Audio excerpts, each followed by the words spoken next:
I can look online and see. Hey, you guys are live now. We're live now? We are live now. We are live now, but I'm not. The bubble track. Okay, so we're live now. I'm trying to just look. How are you getting to that? Just on your cell phone? I'm just getting to it on my cell phone, unless you have a better spot. So this is close. I just want to. They can't hear Sorry? They can't hear the house stream, so we don't. It's not a worry if we're talking over them. Okay. Yeah.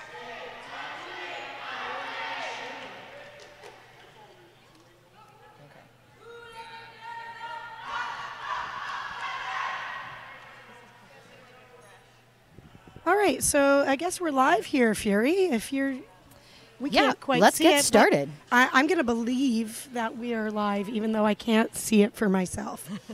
I would love if anybody that actually knows me could somehow let me know if we're live. We have been told we are live, so we are going to choose to believe that. So let's get started. This is the first game of Fresh and the Furious this weekend. It is between the Hammer City Peer Pressure and Les Outsiders du Quebec. Right, Les Outsiders du Quebec is a pickup team from a variety of leagues, including roller derby Rimouski, roller derby Matinee, and we're going to apologize because neither of us parle en français, Trois-Rivières, and roller derby Sherbrooke. And Hammer City Peer Pressure comes from Hamilton, Ontario. So very quickly, the skaters from Hamilton are number 12, Watt, number 18, Nunya Biz, number 21, Rolling John Stoner, number 307, Archangel, 33, Bay of Undies, 419, Abbey Roadkill, 55, Trash Panda, 74, DC, 75, Herculesa, 78, Ring of Fire, 796, Beatrix Slaughter, 8, Slaley, 9, Rotten Cookie Dough, 95, Ginger Slap, and 996, Lala. And here we go. All right. This is the very first jam of the weekend. And, it looks like the Hammer City jammer nearly gets out, but she is recycled. So lead goes to the lead jammer from Les Outsiders du Quebec, which is Reckness, number 1969. She's joined on the track by Choo Choo, T-Burr, Hannah Reckness, Sosori, Lil Simone, Bloody Paradise, Jubine La Pasfine, Devil, Fanushka, Frivoline, and ND Story. Bench coaching Les Outsiders du Quebec, which are the black team, is Bitch Boy and Arya Hell. The bench staff for Hammer City, who are in white in this game, are Parking Lot and Basket Case. And that first jam ends with a 0-0 tie. Second jam is about to start. Apologize, we, the stream announcers, cannot see behind the jam line, so I can't tell you who the jammers are immediately, but it is Roller Derby, or the Outsiders du Quebec with lead jam again this jam. And that's Fanushka wearing the star there for the black team from Quebec. But 796, that is Beatrix Slaughter, is just behind her from Hammer City. A quick hit it and quit it from Quebec, picking up 4 points to 2 for Hammer City. My first Fresh and the Furious tournament, my understanding from some referee friends is that the strategy, which I'm allowed to talk about on the stream, for these 20-minute games is really, truly a hit and quit it. There isn't enough time in these 20-minute games to be pushing on packs. So what I'm told is if you're lead, a quick call off. And the third jam is about to start. We have some nice bracing work from Hammer City up at the front of that pack. They are recycling quite well and keeping that Quebec jammer behind them. She's taking quite a beating, but she is nearly at the front now. And they have recycled her, and she is forced to leave the track and come in behind them, which gives the opportunity for the Hammer City jammer to take lead. That's number 9, Rotten Cookie Dough, with lead for Hammer City. Nice lead opportunity here for Hammer City, their first one of the game. Thank you to our officiating crew. I'm going to dig through my notes if you want to. Yeah, that was a big jam for Hammer City. They picked up 4 points, which gives them the lead over the Outsiders du Quebec. Currently 6-4 going into the fourth jam. I'm going to guess that we're crew 1 here with our skating, non-skating officials, because I see my girl Sparkles, Guali Fosho, Yogi, Shaden Fowler. Sorry. Shaden Fowler. That's a very good German name. Okay, thank you. Mr. J, Resista, and Skirt Cobain. Excellent, excellent. I love that name. And our NSO crew, my boy Pinky Rye, who is a mentor here. We're also learning how to non-skating official. He's doubling up as Jam Timer, Party McFly, Tamazon, Wolfram, Lydia Beats, Evasive Species, Firewalker, Nick Nugget, and Telena DePlease with Nova Bite. So this is the fourth jam, and it looks like the Outsiders du Quebec have gotten lead jam on this one. That is number 1969, So Sorry. Oh, sorry, Reckness is 1969, lead jammer. She calls it off with a total of 4 points scored on that jam, nothing for Hammer City. Also, kudos to this Quebec team. I'm not sure if they've played together before. I think this is our third combo team of this tournament. So you'll see a combo team 1 and a combo team 2. And these Les Outsiders du Quebec.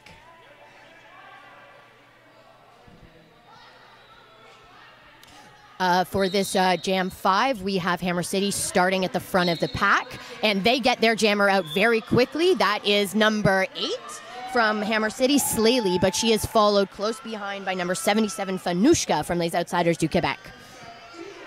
Wide open door there for number 8 on Hammer City. Getting through, picking up points. Got to remember to close those doors. Les Outsiders du Quebec also pick up 4 points on that jam, and they are coming in for their second pass. Great job from Slayer staying in on that outside line hit, able to keep going. Please remember to share your posts and pics with the hashtag FNFDerby2018. Thank you to Hogtown Roller Derby, formerly known as G-Tar, here in the 6. This is our 7th Fresh and the Furious tournament. These players have been skating for less than a year, all 20 minutes long. There is beer available trackside at the bubble and the arena. No, I guess if you're probably watching on the stream, that's not so helpful for you. Oh, yeah, thanks. Sorry, rookie stream. Never mind. Well, maybe they're going to come down. Maybe they're... You should probably do that. If you're sitting at home watching this stream and you want to watch some live derby, we have some Toronto Fusion food trucks out here. And, of course, beer is available trackside. A tight score here. 14 points for Hammer City Peer Pressure, taking their first lead of this game to 13 for Les Outsiders du Québec. And Les Outsiders du Québec are taking a timeout right now. This is probably a really good opportunity to take a timeout. They've surrendered lead for the first time, and so they're taking a minute to slow down, calm, and stay focused and try to regain that lead. Being drawn around 8:45 tonight is the Hart Award. In 2014, G-Tar lost one of our freshies, Luisa Calamiris. I'm sorry if I terrible names, terrible pronunciation, a.k.a. Hack Kerouac, number 1922. Came to the G-Tar Roller Girls to start volunteering as an NSO, eventually entering the Fresh Meat program. Super friendly and really eager about all things derby. Oh, we're going to pause that for a second to let you know that this jam has started, and we have another lead jam from Les Outsiders du Québec. However, she calls it off very quickly when the Hammer City jammer number 9 comes up right behind her, and that jam is called 0-0. That's smart derby, watching for your bench coach to signal that call off. It's all about getting points and stopping the other team from getting points. Do you want to continue to tell us about the Hart Award? We can. Her death was a great loss to the derby community. An award for the Fresh and the Furious was created in her name.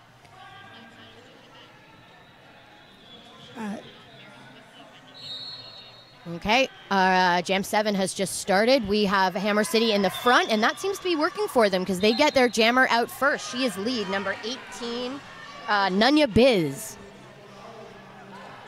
Great drawback after hitting Reckless out by number 33, Bay of Undies. I love that name from Hammer City.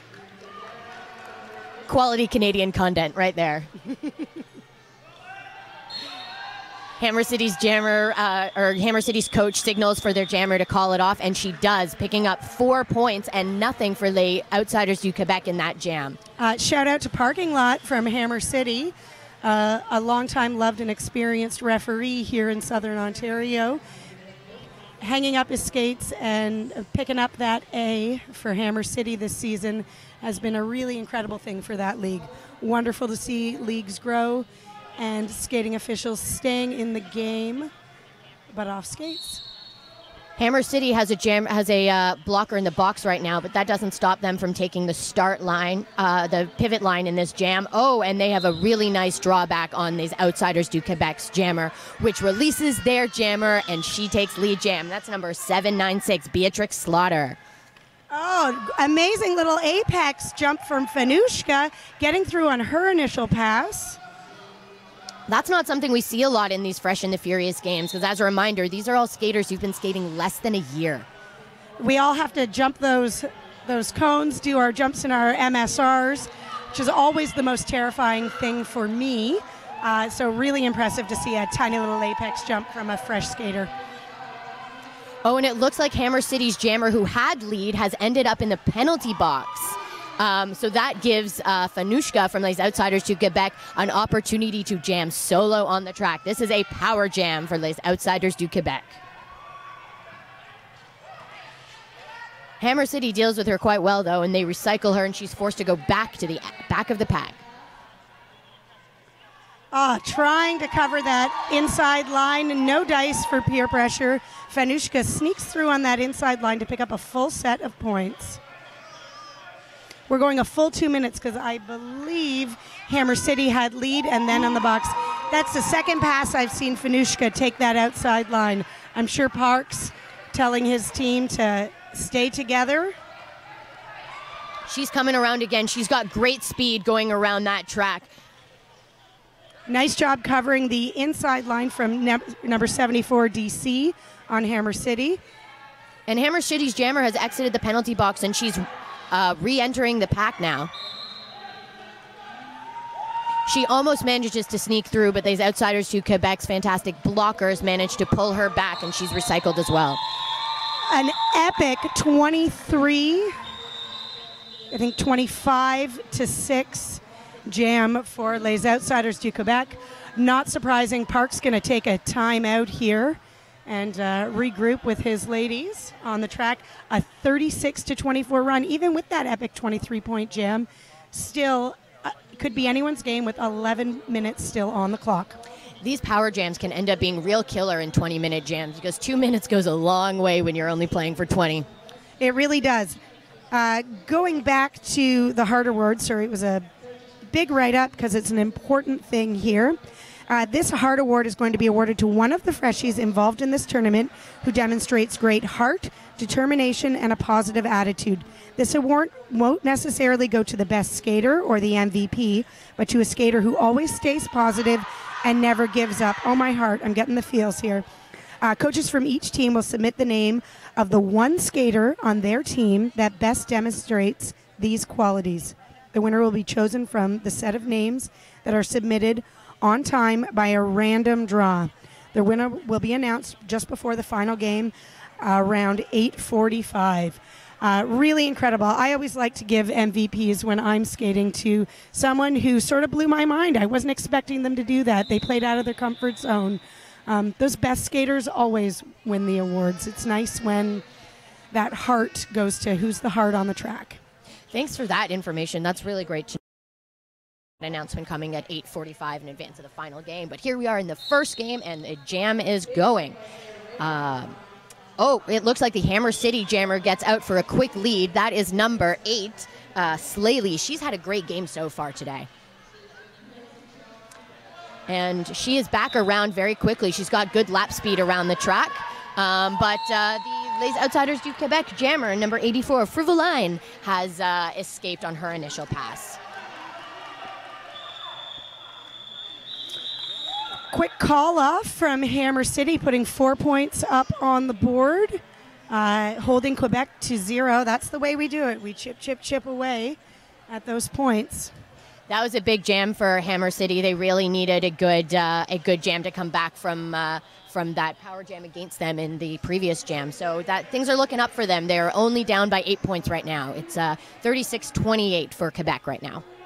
For you veteran roller derby fans wondering who Hogtown Roller Derby is, GTAR has officially changed their name to Hogtown Roller Derby, and this event is proud to be a part of that. Here in Jam 10, these Outsiders du Quebec's jammer has lead jam. That is number 1969, Reckness. And she calls it off quick with just 2 points, but limiting Hammer City to 0. That was number 9, Rotten Cookie Dough, on the track jamming for Hammer City. Awesome. Hogtown, for those of you that don't know, comes from a historical nickname for the city we call home, Toronto. Hogtown Roller Derby is a family before a league. We want to keep working on creating a space where everyone feels welcome, heard, and included. This is Hogtown, and this tournament really is Hogtown, really is GTAR. This is an incredible tournament opportunity, and we're so grateful that it's happening. Jam 11 has started, and the Outsiders jammer gets out very quickly. That's 77, Fanushka. She's having a brilliant jam, or a brilliant game today. That was her on the power jam a few jams ago, scoring 23 points for these Outsiders to Quebec. And she calls it off quickly in that one. It does not look like she scored. Oh, she scored 1 point in that jam. Better than nothing, absolutely. Awesome, and going to the penalty box, we've got a 1-for-1 here. Number 33, Bay of Undies, who was doing really an incredible job holding that inside line there that last jam. One of those things that we do where we lead with our backside sometimes. Sometimes it's better to just take that step and get there.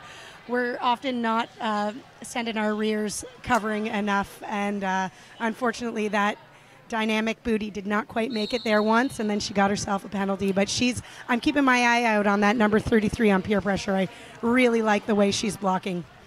It doesn't really matter how long we've been skating. We all make those mistakes, so these fresh skaters are just getting in early. After 6 years, I still lead with my rear and lose them all the time. We have number 84 from these Outsiders to Quebec. That is Frivoline with the lead jammer for Quebec, but the Hammer City jammer is very close behind her. That's Beatrix Slaughter, number 796 with Hammer City.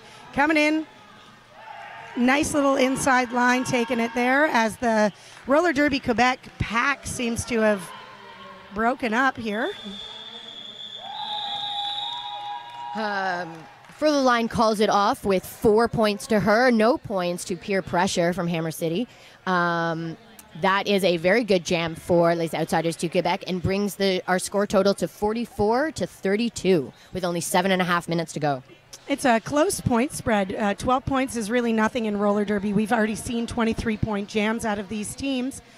So it's really anyone's game with 7 minutes and 20 seconds left on the game clock. That's the beauty of these 20-minute games. Really, anything can happen because you are playing for so short a time. And look, we have a Hammer City lead jammer. That's going to number 8, Slaley. Again, she's been having a great game. Reckless wearing the star for Les Outsiders du Québec.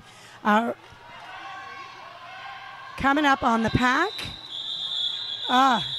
Listening to your bench coach, calling it off. Oh, I think I see parking lots looking for an official review. Yeah, it looks like he was not happy with something that happened at the end of that jam, even though his jammer was the one who scored 4 points, and Les Outsiders didn't score a single one.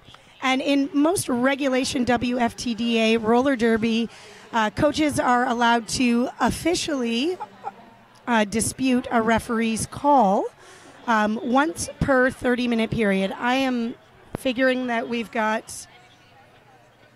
So it looks like, and someone will correct us if we're wrong, I'm sure, but it looks like each team gets 1 timeout and 1 official review in these 20-minute games. So Coach Parking Lot for Hammer City is using his only official review of the game to dispute something that he thinks went wrong in that prior jam. And he looks like he's holding his forearm as though he's looking for a multi or a forearm call. We should probably take our headphones off and maybe listen to what's going on actually in the venue. I'm sure someone will come and tell us what the result is. Maybe. We'll just ask Pinky Rye. In the meantime, roller derby is, for the most part, a not-for-profit, skater-owned and operated and led operation, and we always try to give back to the community. So the league charity for Hogtown Rollers this year is Little Rescue.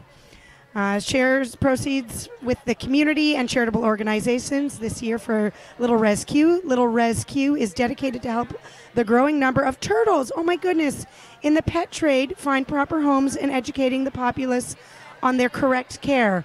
Amazing. And above all else, giving a voice to silent creatures. Oh my heart, Hogtown, how sweet. That is really wonderful. If anyone wants a pet turtle, I guess you can go check out our sponsor, Little Rescue. Uptown Hogtown events.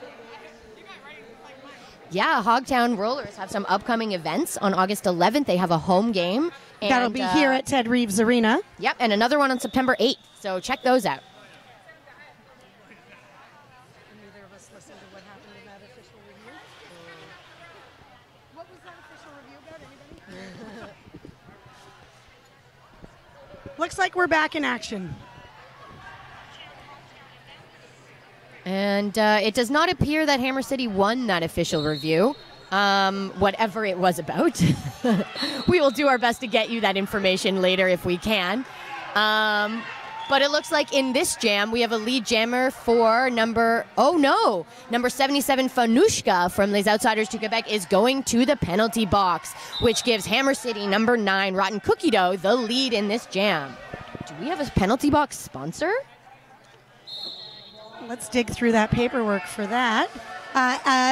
Hammer City setting up some great offense, but the blockers from these outsiders are just too much to handle, and they are holding Cookie Dough right now. Nope, but she gets out.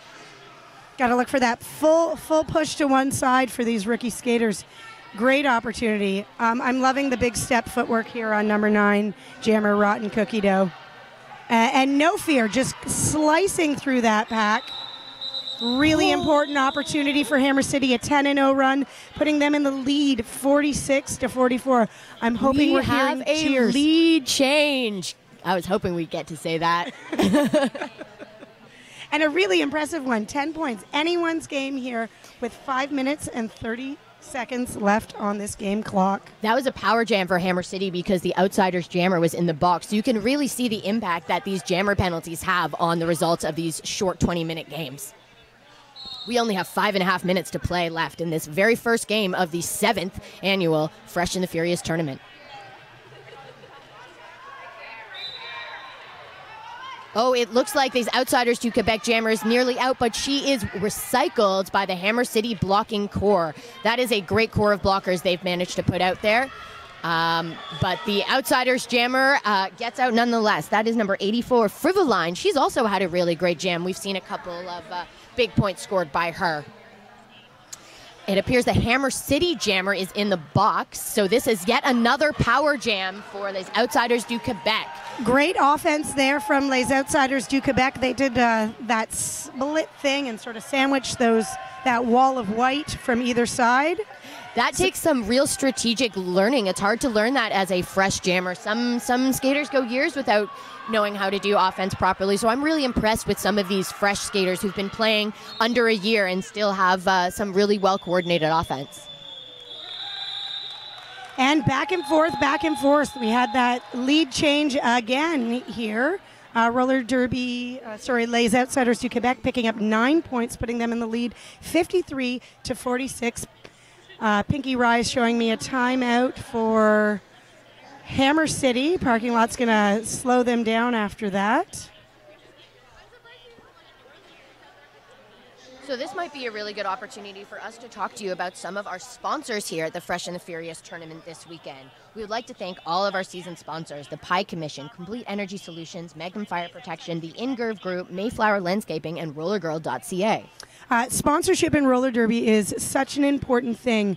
If you are a business owner in your local community, wherever you're watching and listening from, please reach out.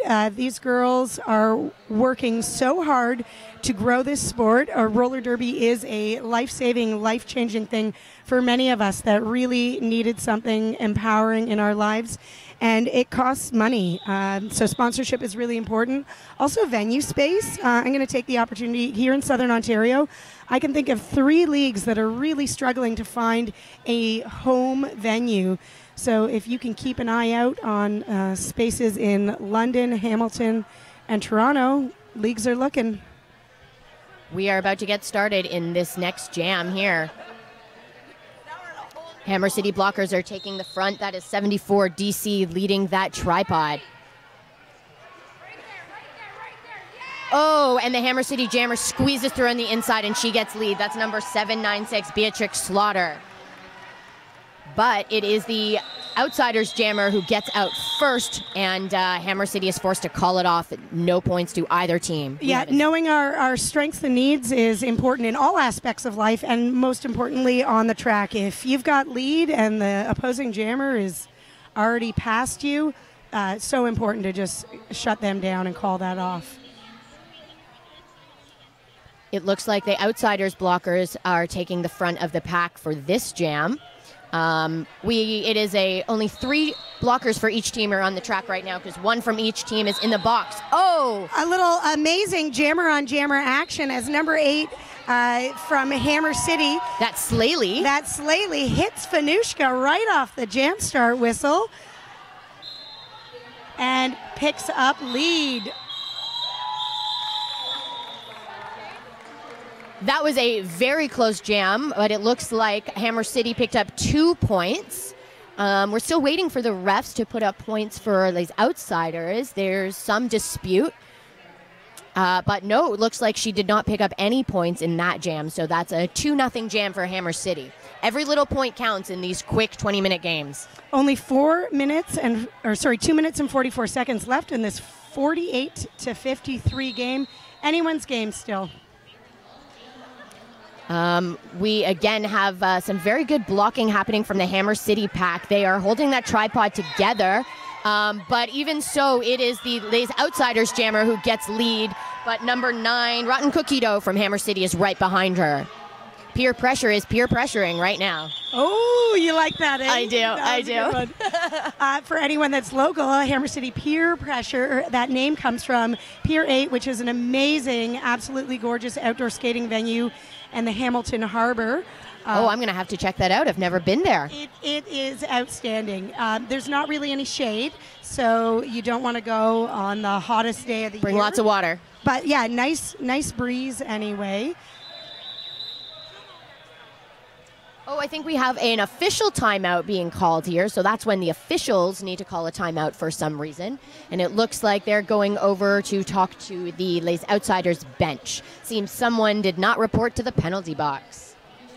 Again, hearing for your color, your number, knowing to go to the penalty box is, it's a rookie thing that we need to learn. Absolutely, and this is a really great opportunity for some of these fresh skaters to learn how to do this. Some of these skaters may have never played a full bout of derby before, so this is a really great learning opportunity for them and for the refs as well. And we are getting started. This is Jam 10. It could very well be the last jam of the game. Oh, sorry, I think that's 19, not 10. What do we got here? We have the Outsiders jammer fighting on the inside, but oh no, it is Hammer City jammer number 18. I thought I saw Nunya Biz. She got lead. I thought I saw Black Jammer's toe go out, but no call there. It is Hammer City set up in the back. They're going to try to deny this Outsiders jammer any points while trying to make their jammer get some points. Looks like Outsiders jammer has fallen on. She is off the track, but number 18, Nunya Biz for Hammer City is stuck in the back. Oh, this is a hard one. No, both blocking groups are doing very well. They're not letting the jammers out. That's some really nice triangle action from Hammer City, but no. It is the Outsiders du Quebec jammer, 1969, Reckness, who is out with 4 points.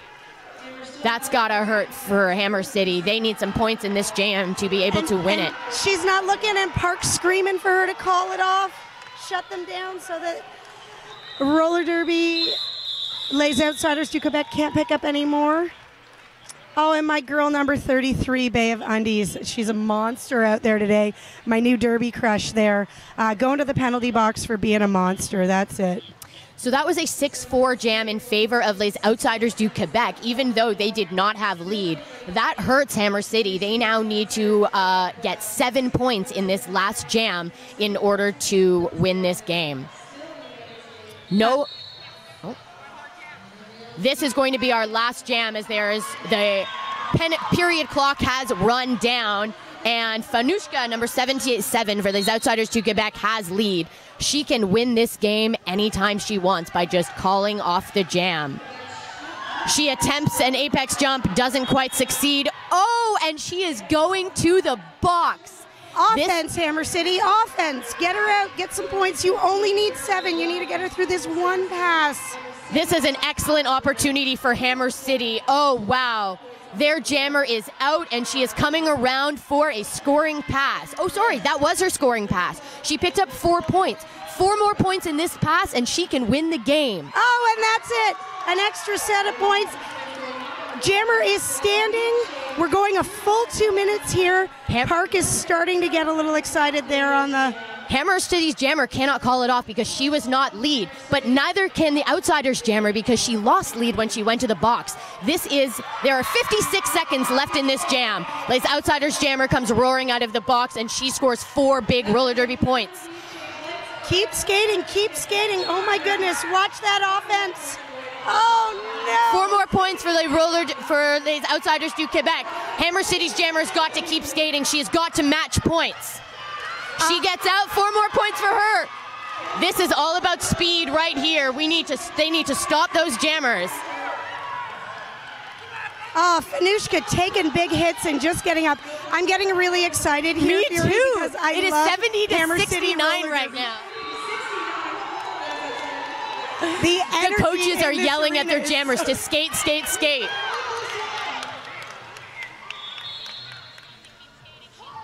Oh, we are just waiting to watch what happens. She needs a few more points. Is she going to get them? Oh, we don't know. This is going to be a photo finish. Oh, my word.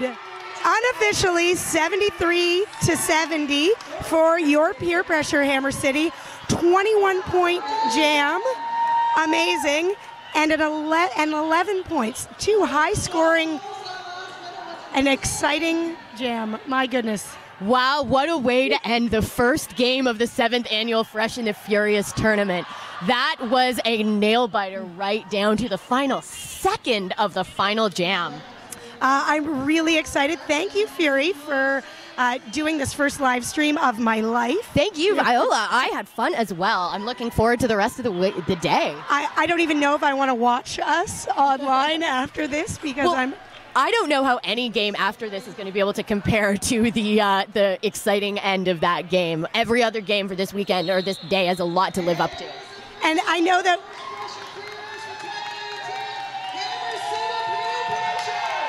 just letting our house announcer tell this amazing crowd here at Ted Reeves Arena. Final score, 73 points for Hammer City Peer Pressure to 71 for Les Outsiders du Quebec. Well done, Hammer City, and well done, Coach Parking Lot, because for close games like this, it really all comes down to time management and player management and strategy. So well done, Hammer City skaters and the Hammer City bench staff. And that's why former referees really do make the best coaches, because they know the rules. They know the game. Little bias there, Viola? Well, it's true. I see it here. I see it at Queen City. My daughter skates for Queen City Juniors. And Guillotine, who is the coach for the Lake Effect Furies, former ref, they're like amazing coaches because they know it. They know it. I am totally biased. I love Hammer City. We see a lot of volunteers who start in one capacity and they just never quit. They do everything. They ref, they NSO, they coach, they sell merch, they sell beer, they sell tickets.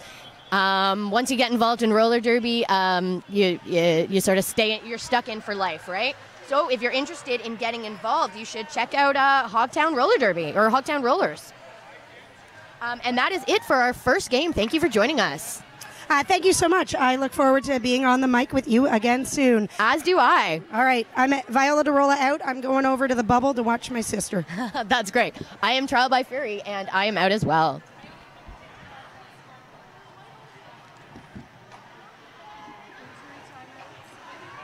We're still hot. How'd it go?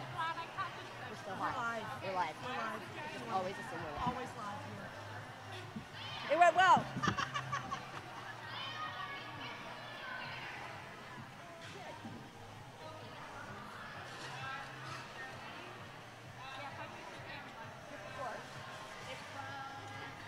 Is it cool? We can just sort of leave everything there and we'll come back when.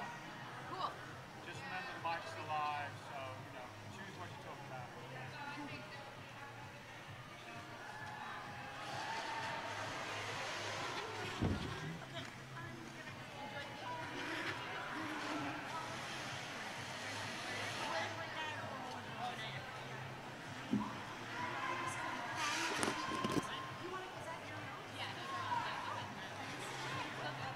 Yeah, I'm here for the 11:40 game as well.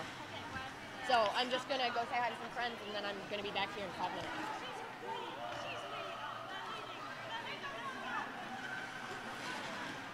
Right. I will see you later.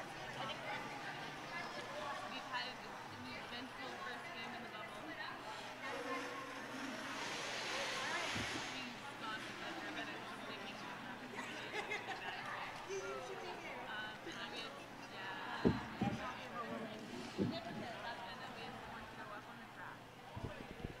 Just filling in some airtime here for a few minutes. You're watching warm-up from Queens Court, which is from Queen City Roller Girls in Buffalo, New York, and the Dirty Farmers, which is from the Durham Region Roller Derby, warming up here at Ted Reeves Arena.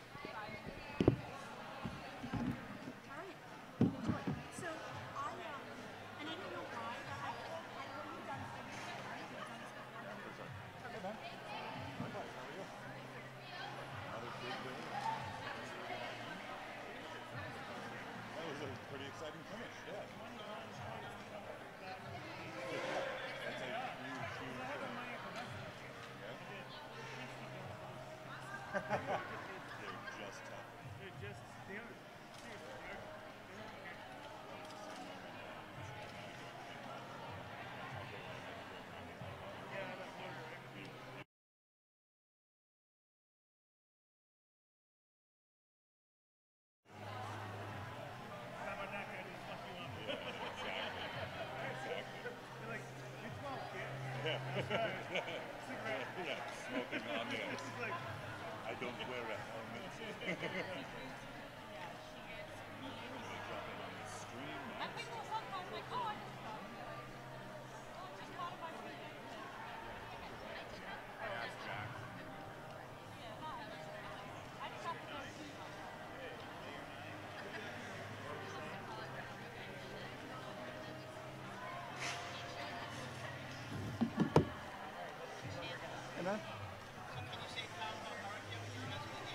It doesn't have quite the same effect, I think, on the stream.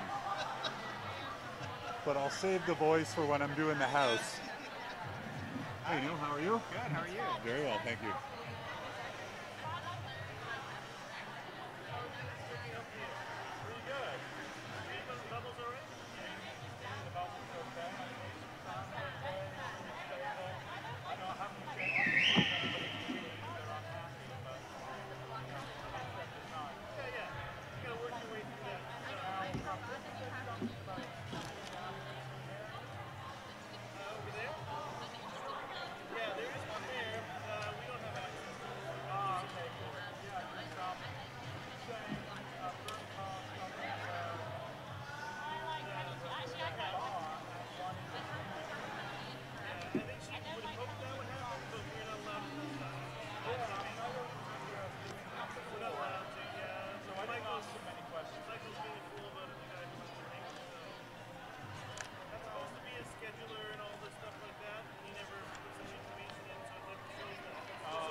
I'm sitting in for Rex. So Rex is not here. And you're Trial by Fury. And I am Trial by Fury. Live. Thanks for joining us on the Layer 9 live stream. We're just about to get kicked off here in match 2 at Ted Reeve Arena. This one between the Dirty Farmers and Queens Court, who are joining us from Oshawa and from Buffalo, New York, respectively. They have quite a game to follow. That first game of the tournament was a barn burner, coming down right to the last jam. So I'm looking forward to see what the Dirty Farmers and Queens Court have to give us today. I don't know that I've ever seen an ending quite as exciting as that previous game, where one team comes back with a 21-point jam to take the lead and win it by only 2 points. Oh, yeah. Right down to the very last second of the very last jam. That doesn't often happen. It was a thriller. They took advantage of a power jam situation there late in the game, posted some big points, and just really barely held on after Quebec's jammer came back on to the track. Yeah. So for those of you who didn't watch the first game and are just tuning in and joining us for this game here, the Fresh and the Furious is a full-day tournament jam-packed with games played by only the freshest skaters who have been playing less than 1 year of roller derby. Every game today is 20 minutes long, and this is actually the 7th annual Fresh and the Furious tournament. So a few things to pick up from that, right? We've got much, much shorter games than normal. So the strategy is just a little bit different than you'd see in a normal game that has 2 very long periods. These are 20 minutes. If you fall behind early, you've got to change up some tactics right away to try and get some points back, because you really don't have a lot of time to mount a big comeback if you're blowing it early in the game.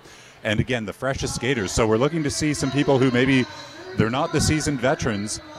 We might see some lapses in strategy, and that can always change the tide of a game as well. So the freshest skaters doing their very best. It's a really exciting tournament. This is my 3rd time being at it, and it's always a great time. Absolutely. This is my 2nd Fresh and the Furious tournament, but my 1st ever as an announcer, so I'm really excited to be here. It's worth noting that it's not just the skaters who are fresh, it is the announcers like myself, as well as the refs and the NSOs. A lot of these people are volunteers, they're all volunteers, and they are, some of them have never done this job before or are just learning how to do it here today. This tournament every year provides a really wonderful opportunity for new people to get involved in roller derby and to learn maybe a different aspect of the sport than they've done previously. Yeah, that's a great point. A lot of volunteers. It really takes a lot of people to make this thing happen, and it's just great to see the community really come out and embrace such a unique tournament. I think with the theme being developing fresh skaters. Absolutely, and that's a really great opportunity for us to thank all of our volunteers this weekend, our NSOs and our referees and our volunteers, and I guess the rest of our announcing crew as well. We'll give a shout out to ourselves. Why not? That's right. I want to give a shout out to Jax, who is the lead announcer. Put all this together. It's a very, very fantastic to have someone take the lead on that, and Jax once again has done a sensational job.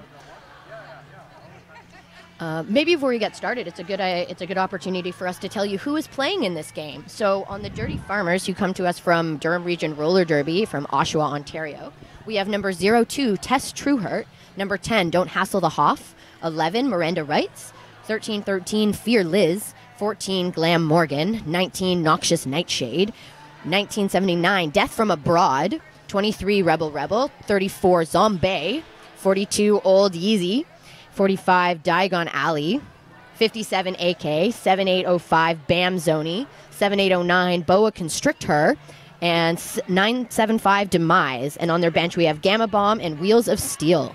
For Queens Court, coming out of Queen City Roller Girls in Buffalo, New York, and I'll try and rip through this as quickly as possible because it looks like we're just about to start. We've got 090, Bay Doe, 212, Katie Glitter Sparkles.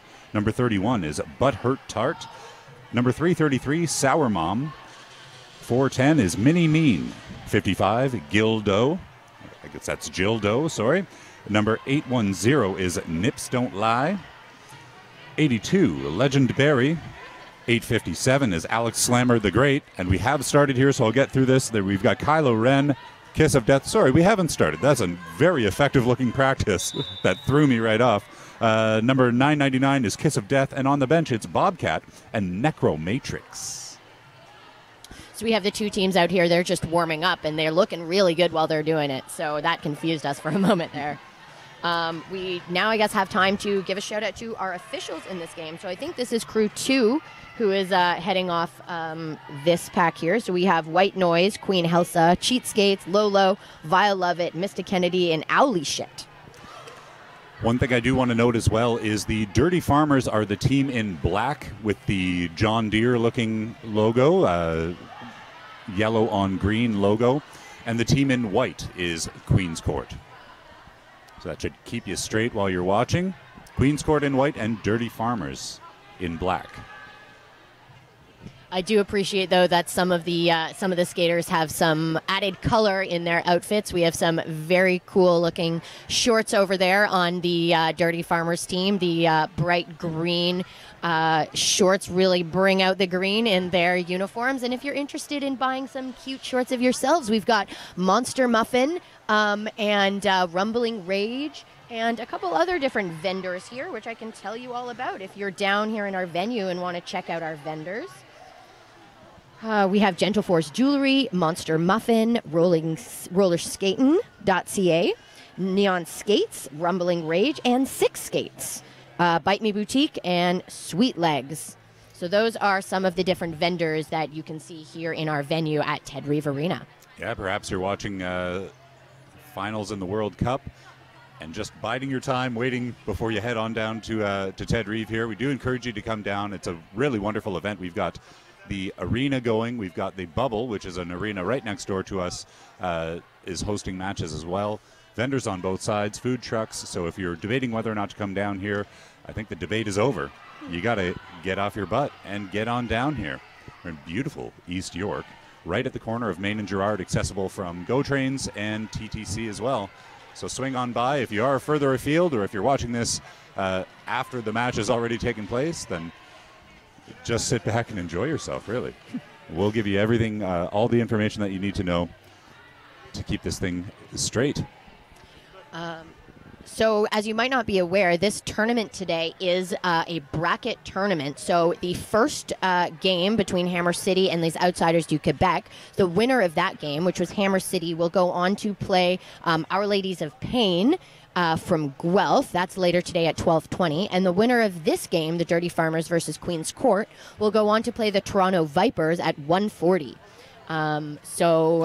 This is one of those tournaments where the winner advances. So these games really matter, and the teams really want to win to get to that final game today and possibly win a medal. Yeah, we're still in the morning hours over here, and this thing is going to go right on to the championship, which I think is at 9 p.m. So there is just a ton of roller derby happening here. And eventually teams will start getting eliminated. I think there is a consolation bracket for whoever does not come out victorious on this one. But yeah, the winner goes on to play the Vipers in about 2 hours' time. So there is a lot on the line, and there is a beautiful, beautiful, stunning trophy, really, up for grabs at the end of this one. I'm just trying to remember what the name of the trophy is. That game, the final trophy giving game, will happen at 9 o'clock. But just before that game happens, there will be a draw to choose the Heart Award. So in 2014, Hogtown Rollers, who were at that time called GTAR, lost one of their freshies, Louisa Calimares, a.k.a. Hack Kerouac, number 1922. So Louisa came to the GTA Roller Girls and started to volunteer as an NSO, eventually entering their Fresh Meat program. And she was super friendly and very eager about all things derby. And of course, her death was a great loss to the derby community. And therefore, an award for the Fresh and the Furious was created in her name. So the Louisa Calimares Heart Award will be awarded to one freshie involved in the tournament today who demonstrates great heart, determination, and a positive attitude. This award won't necessarily go to the best skater or the MVP, but to a skater who always stays positive and never gives up. Coaches from each team will have the opportunity to submit the name of one skater from their team that best demonstrates these qualities. The winner will be chosen from the set of names that are submitted on time by a random draw, and the winner will be announced before the final game, so at approximately 8:45. So that's something else to look forward to this evening. That's always a big one, especially when you're dealing with newer skaters. Some people have a little more experience skating through speed skating or ice hockey or figure skating. And it's nice to be able to reward someone who's just actually showing heart and giving it their all. So it's a nice award, and there's always a nice tribute before that award is presented. Because Louisa did have a really big impact on GTA Roller Girls at the time. That's now Hogtown Roller Derby. Why don't you tell us more about that? Yeah, so GTA Roller Girls changed their name, and that was just this season, actually. They are my home league that I announced for, so it was just a nice throwback to the historical nickname for Toronto. Was called Hogtown. And Hogtown really is a family before it is a roller derby league, and they're trying to work on creating space where everyone feels welcomed, heard, and included. So obviously dropping Roller Girls and a gender-specific title from the name was a big part of that, and just being a bit of a tribute to Toronto as opposed to the broader GTA, I think, was at the heart of that as well. So a lot of change around the league, actually. A much bigger, more effective web presence and social media presence was all part of that. So a real change in identity as some new people have taken over for people who have retired out of the league. So it's nice to see that change and that evolution. Looks like the skaters are taken to the track right now, so we're about to hear the starting whistle and get this game underway.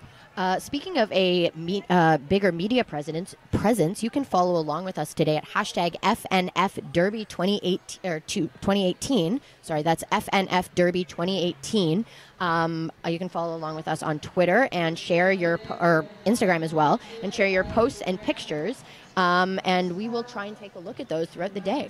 So if you want to talk to us announcers and tell us what you think about what's happening, or just shout out your favorite skaters, that's the place to do it. Hashtag FNF Derby 2018. Yeah, throw up some questions. We might have some new viewers as well as some new skaters, so throw some questions out there. And we've just got Kylan Wren, number 992 for Queen's Court, breaking out as your lead jammer rather, in this first jam of the 20-minute bout that is now underway.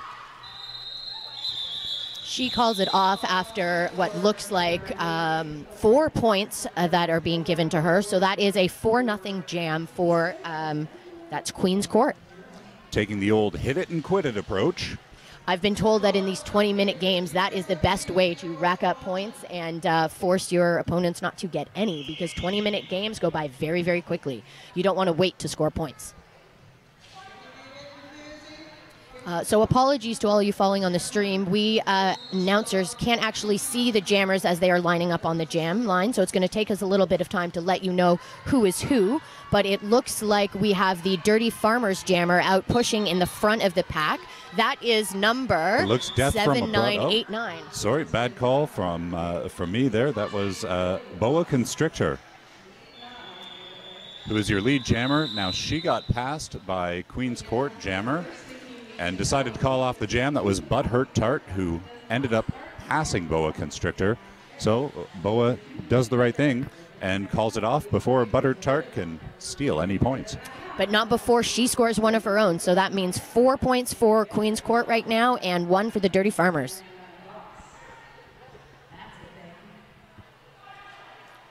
We do have a player in the penalty box, or in the penalty area, for the Dirty Farmers, and that is how Queen's Court ended up scoring that point.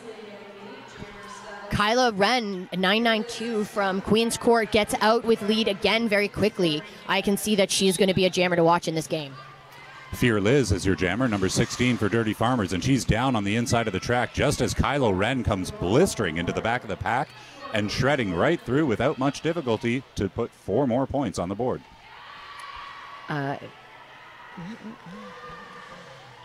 Oh yeah, Fearless is now past the star to her pivot. So that is something we don't often see in freshie games. It's a little bit more of a complex strategy that gets taught later. Oh, no, I apologize. She's taken the star off her helmet but has not passed it, because it looks like her pivot is in the box right now. That's unfortunate for her. And the Dirty Farmers are getting into quite a bit of penalty trouble. They've got 3 skaters in the box, including their jammer. So this is a power jam for Queen's Court, and they are racking up the points. Kylo Wren has shredded her way past the pack a couple of times and already has 19 points in this jam. Taking advantage of the power jam, she doesn't isn't very likely to call it off. She just posted another 5. This is a massive jam for Queen's Court. That is Fear Liz, who is all alone on the track right now for the Dirty Farmers. She's trying to meet up with her friend who has just returned from the box. But we still only have a few Dirty Farmers blockers on the track, which is making it quite easy for Kyla Wren, 992 from Queen's Court, to get out and around yet again. She just put up another 5. She's up to 29 already on this jam. 33-1 is your current score. 4 more points for Kyla Wren. Sorry, that's 5 more points for Kyla Wren. There's still one skater in the box for the Dirty Farmers.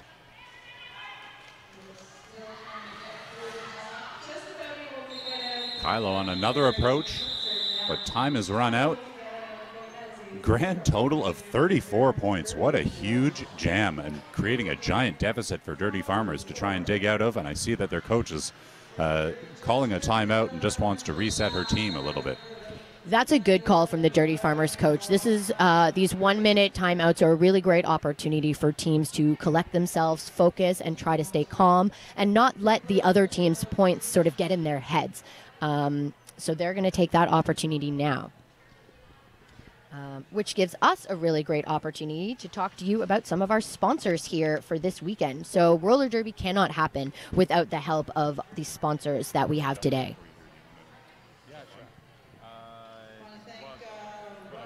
Our sponsors today are the Pie Commission. Wrapped in flaky all-buttery pastry, we make our pies from scratch in-house using only natural ingredients with nothing that you can't pronounce. You enjoy a savory or sweet pie with a local craft beer at both locations. Fresh or frozen to take home. 2 locations at Trinity Bellwoods and on the Queensway in Etobicoke. So that is the Pie Commission.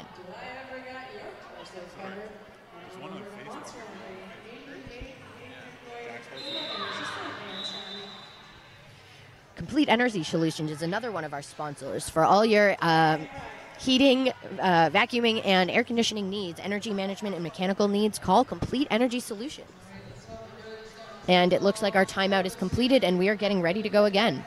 I noticed over that timeout that they took the 1 point that the Dirty Farmers had on the scoreboard off the board, and I'm not 100% sure why. They did. Their jammer did pass a skater who was serving a penalty. But I'm not sure if she had actually made her way around the pack and was in scoring position before that happened. At any rate, Butthurt Tart is your lead jammer on this one, having gotten through the pack on the first try. Death from Abroad is jamming for the Dirty Farmers.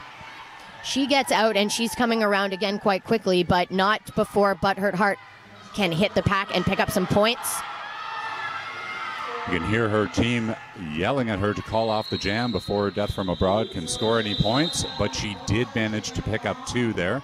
Got to be very aware of where the other jammer is. That's a huge part of the strategy, is being able to call off the jam at the right time. One of the skills that derby skaters pick up once they've been skating a while is how to both pay attention to the pack, pay attention to the opposing jammer, and pay attention to what their coach is trying to tell them from the bench.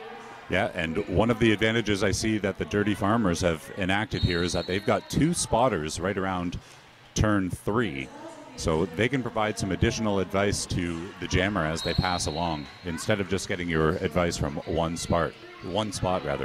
Katie Glitter Sparkles breaks out of the pack first for Queen's Court and is your lead jammer.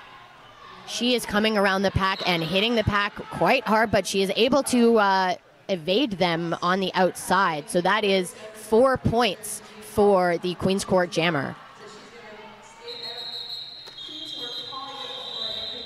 She is going to call it off, and that was 5 points for the Queen's Court jammer. 5-0 in that jam. Little tricky there to see who was jamming for Dirty Farmers. It was AK, who's the captain of their team, but she had removed the star penny from her helmet. Made it a little tricky to figure out exactly what was going on there. But Dirty Farmers are back on the board. They've got 2 points. That was a 5-point jam, as you mentioned, for Queen's Court.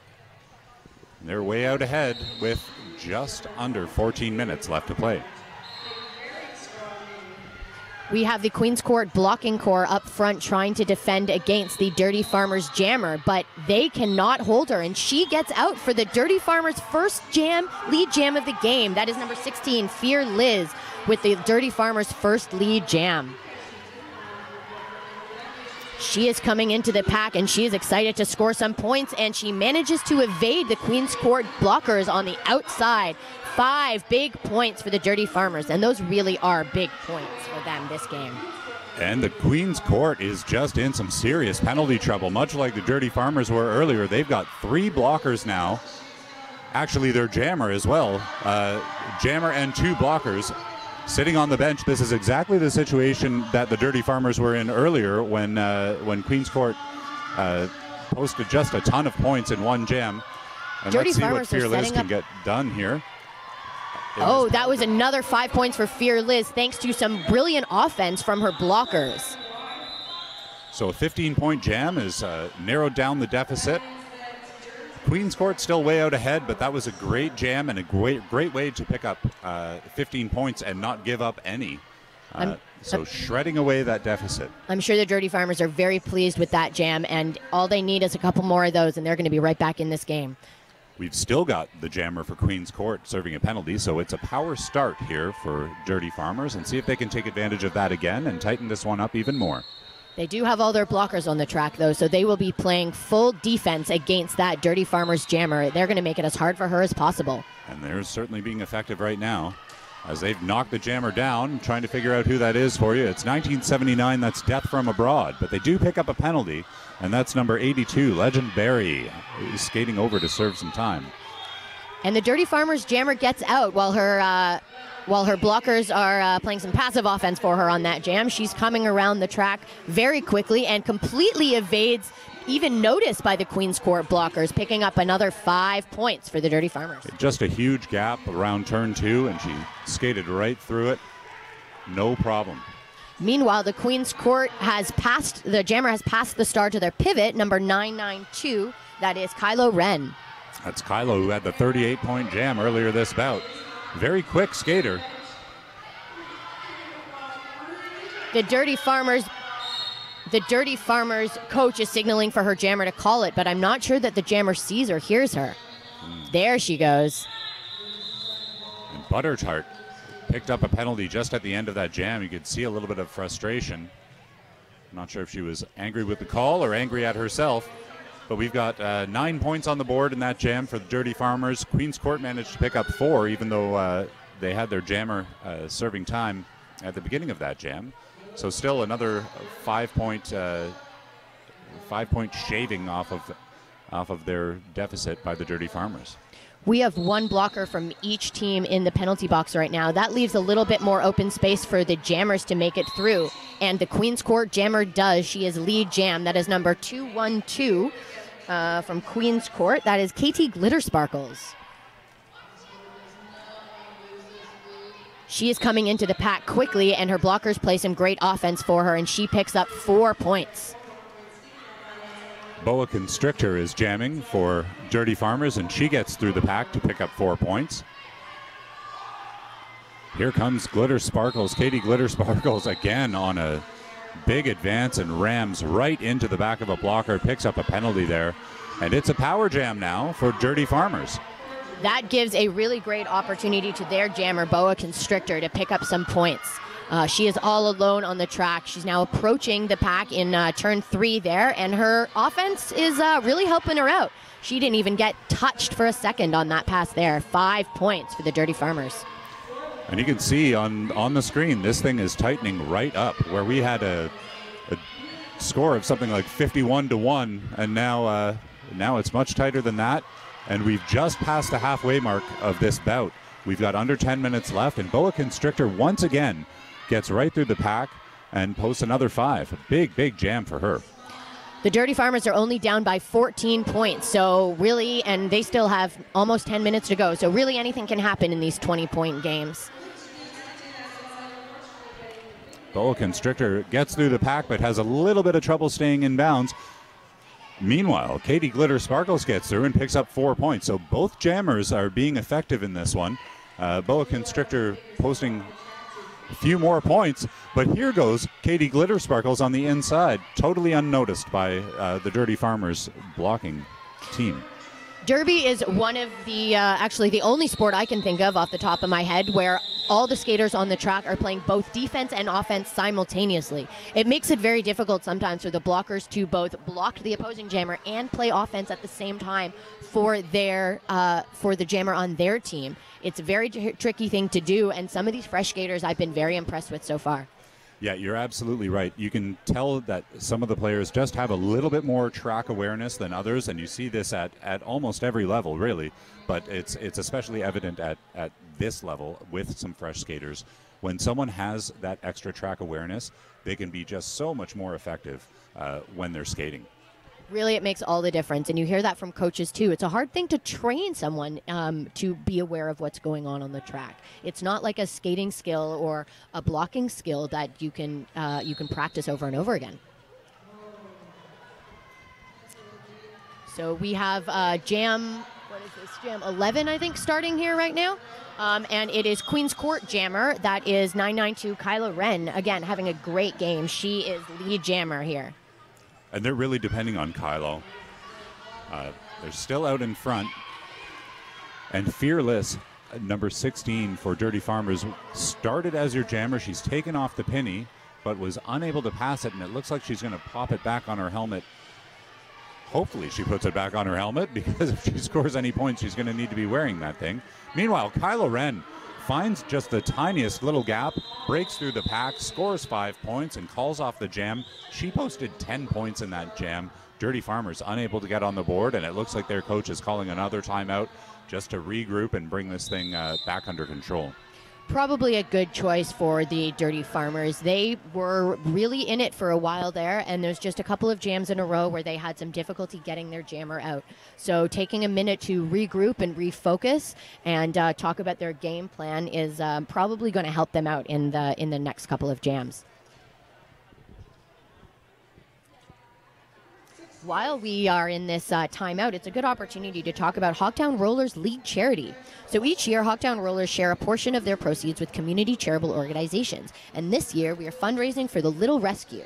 Little Rescue is dedicated to help the growing number of turtles in the pet trade find proper homes and educating the populace on their correct care. Above all else, giving a voice to silent creatures. So if you want to know more about Little Rescue, you can check out their website and feel free to donate to them. Or really any funds that you give to Hogtown Rollers, a portion of that will go to this charity as well.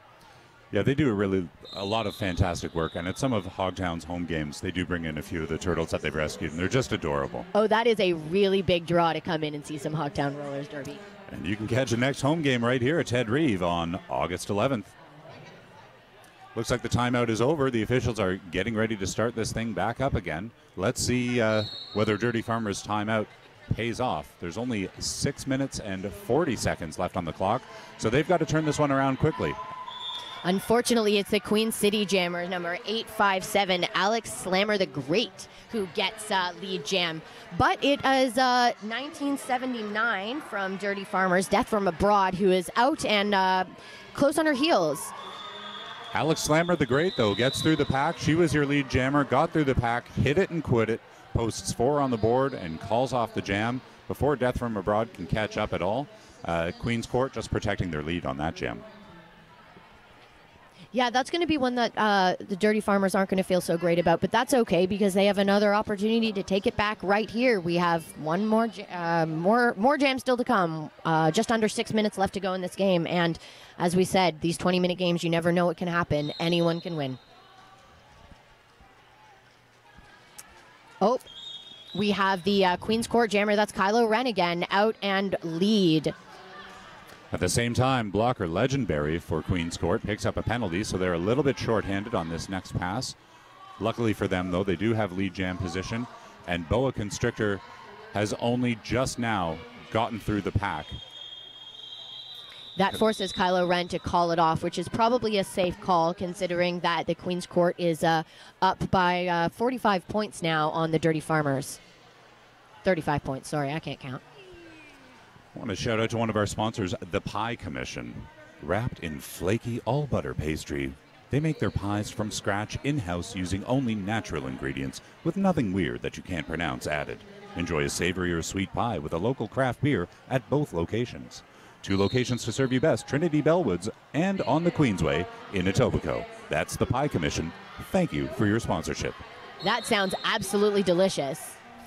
Meanwhile, the Dirty Farmers jammer has taken a penalty. She is going to the box. That is number 16, Fear Liz. And the Queen's Court jammer has been given lead jam.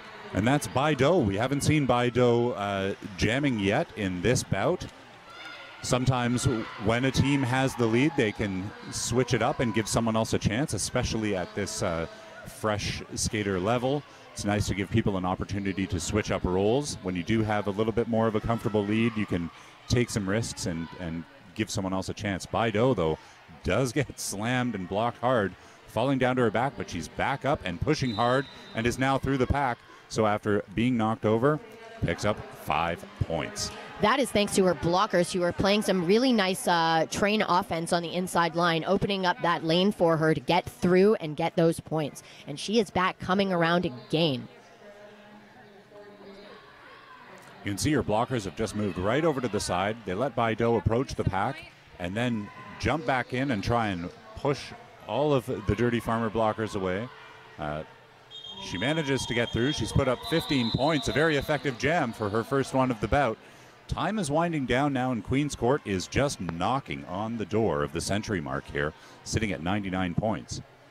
That's right. That's quite a big deficit for the Dirty Farmers to come back from. In fact, I think this is the greatest deficit of this game. Queen's Court is up almost 50 points on them. 51 points on them.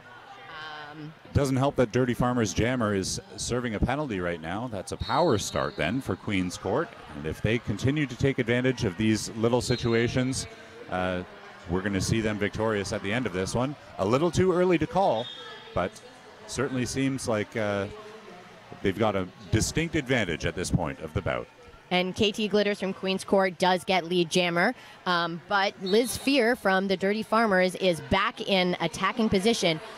Oh no, she is taking another jammer penalty. That is very unfortunate for Dirty Farmers. Their blockers are going to have to do they have a really tough job now to try and hold the Queen's Court jammer back. And just as that penalty was called, Katie Glitter Sparkles came through and picked up 5 points. She's just gone around the outside and picked up another 5.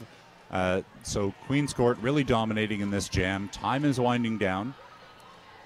They have now passed the century mark. They are at 109 points and still collecting. That's 5 more points for KT Glitter Sparkles, bringing Queen's Court's total to 114. A nice little inside-outside move there from Katie. She only had 2 blockers to get around, and she went from the inside of the track and psyched them out a little bit, straight to the outside. Fear Liz has rejoined the track, but the blockers for Queen's Court were aware of it, and they stopped her, and time ran out on the jam anyway. So here we are now at 114-48. That's a big 15-point jam for Queen's Court. This is a very impressive showing from Queen's Court Roller Derby. From Queen's Court, the Queen City Roller Girls from Buffalo, New York. They have quite a little ways to travel to get up here to Toronto, whereas our Dirty Farmers only have to come down the 401 from Durham. Could probably take just about the same amount of time, though, given Toronto traffic. I want to say one thing about Queen City Roller Girls, though. They have probably the best facility that I've ever seen down at the Riverworks in Buffalo, which sometimes gets a bit of a bad rap. Riverworks is a stunning facility that they have to presumably practice in and certainly compete in. A beautiful indoor track, a full sport facility there. A really remarkable place if you do plan to travel, or if you are a skater, you can look forward to competing in Buffalo. And their jammer has now got lead jammer in this jam as well. She is out and around and beginning her scoring pass. That's Alex Slammer the Great. She got knocked out of bounds and called off the jam there. We're very late in this one as we just have 30 seconds left on the clock, and that time continues to tick.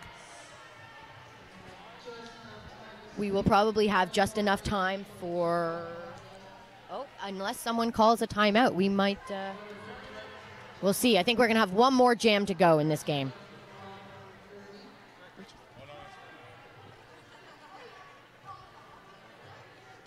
So you can see, even though the game clock is winding down with 5 seconds left, the jam can go a full 2 minutes. So pay attention to the jam clock. If you want to know when this one is going to wind down. And that is the Dirty Farmers jammer with lead jam to end this game. They're not going to want to call this jam off anytime soon. They're going to want to go the full 2 minutes and get as many points as they can. That is number, who is that?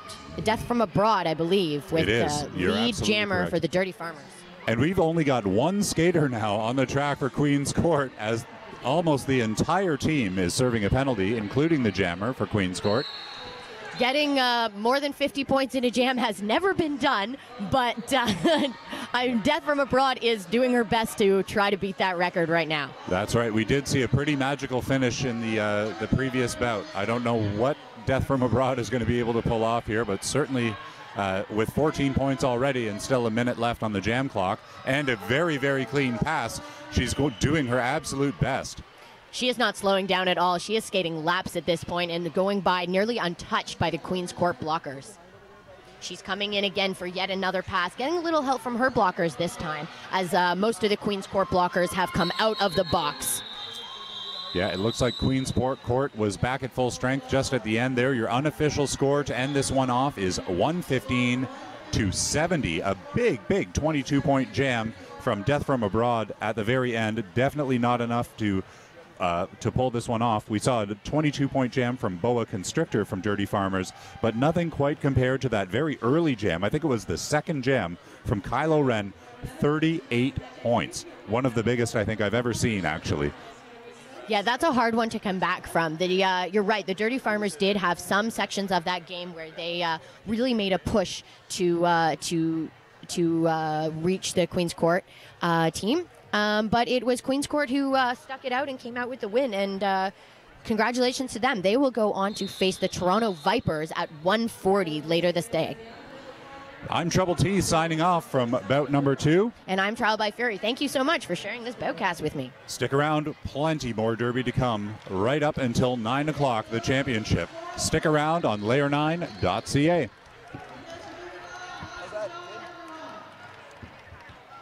So the bubble's behind by a game. In addition to having a broken ankle, we had the longest 20-minute game of my life. Like literally every jam, there was an official timeout to check with the scorekeepers or something. So it was. They're only starting game 2. Oh wow. Like yeah. So the Are you good for 1 o'clock? I think I had you on, or was it you that I had on for the juniors? Okay, so the juniors isn't happening, but one of the games from the bubble is moving over here at 1 o'clock, so if you still want to be the host for that, that'd be great. Okay, so I'm not on the 220 game, but I was coaching that first game. oh here, just take a picture of it. Which was the longest game of my life. Yeah, I'd have to have my phone for that. Yes, I am, yeah. Alright, so Because I had 2 house announcers scheduled, so we just have to fill in screen. So it's good. And I jumped in for Rex on that one, so he's going to take Yeah. Rex back on. Yeah, he came over and checked in. Thank you for that. So who's on the house call for the next one? Viola and Lola. Okay, so it's gonna be me and does anybody want to jump on with me? On house? I just did the last 2 and I've got the next one, so I'm Okay. going to go grab something to eat. T.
think we're good. Are you good? Yep.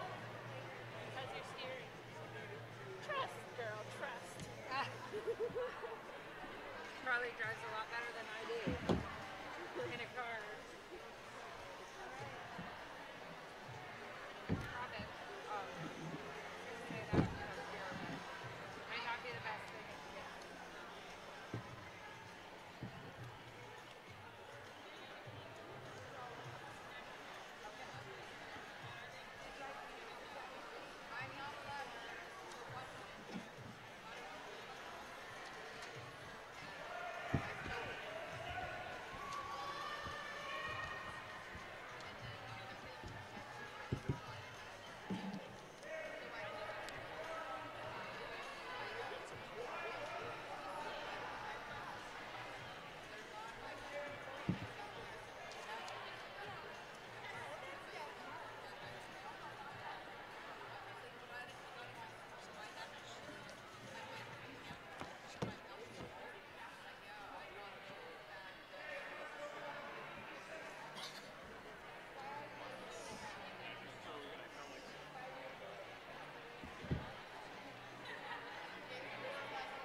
Microphone number 2. Number 1. Number 2.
Good afternoon, Derby fans. Welcome to the Fresh and Furious 2018 live stream. My name is Token Redshirt.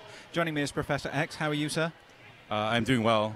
It's Professor Rex. Sorry, Professor X, my apologies. We met like 10 minutes ago. I'm still learning names. As am I. Just a few interesting facts for everyone at home. This is the 7th Fresh and Furious tournament. It is also the 7th Fresh and Furious tournament that I have personally attended. Many as a coach, many as an announcer. That's exciting. Just going to do a quick intro for Hammer City. Peer pressure. Straight out of Hamilton, Ontario. We got number 12, Watt. We've got 18, number Biz. Number 21, Hikings. Number 307, Archangel. Number 33. And we're just listening to our lovely house announcers giving you the roster rundown. This game going in is Hammer City Peer Pressure, who were the winners of Game 1 this morning at 11 o'clock. They're from Hammer City Roller Derby in Hamilton, and they will be playing in blue, Our Ladies of Pain from Royal City Roller Girls in Guelph. There's one more question. I just need to make it's Royal City Roller Derby now and not Royal City Roller Girls. Much obliged. If you want to know rosters and schedule, you can click on the eye icon on the top right-hand side of your screen. This schedule is going to be updated as we go through the day. Our lovely behind-the-scenes staff from Hogtown Roller Derby will be working on that. And thank you to our wonderful volunteers. Agreed. Volunteers make this and all of these organizations run more smoothly. So if you can help out, even just a little bit, try and find a league that needs some help and ask what you can do for them. If you're following the schedule at home, unfortunately there was an injury in the first game of the first jam in the other arena, so things have been shifted around a little bit. So if you want to find out when a particular team is playing, you may have to send a message to a friend to get an updated schedule. Hopefully Hogtown Roller Derby will update the schedule on the Facebook page. If I get confirmation on that, I will let you know. Don't forget, you can follow the action with us live on the live stream. You can also rewind if you need a refreshment break or you missed the start. And don't forget, you can always tweet us, #FNF2018. The first jam of the game, Hamilton, Royal City. So Hammer City in the black, Royal City in blue. And just as we watched both teams very defensively coming into turn 1, Molotov Cocktail jamming for Royal City with Slaley jamming for Hammer City. That's correct. These two teams had a bout against each other a few weeks ago, about roughly 6 weeks ago, to a very close game. It was incredibly fun to watch. Mazel Tov Cocktail with lead jam in position now to score some points. Let's see if she's able to and call it off on time. And Hammer City calling that, Royal City calling that early. With only the pickup of 1. Tactically great move, being as Royal City were struggling to break through a defensive line.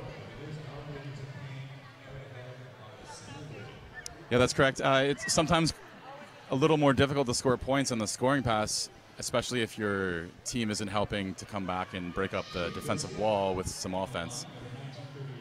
So if you're following at home, look for some players to be executing offensive abilities. I know that these teams practice that as much as they can. And number 75, Herculesa, sent to the penalty box for a multiplayer block, which has allowed Royal City's jammer to come through.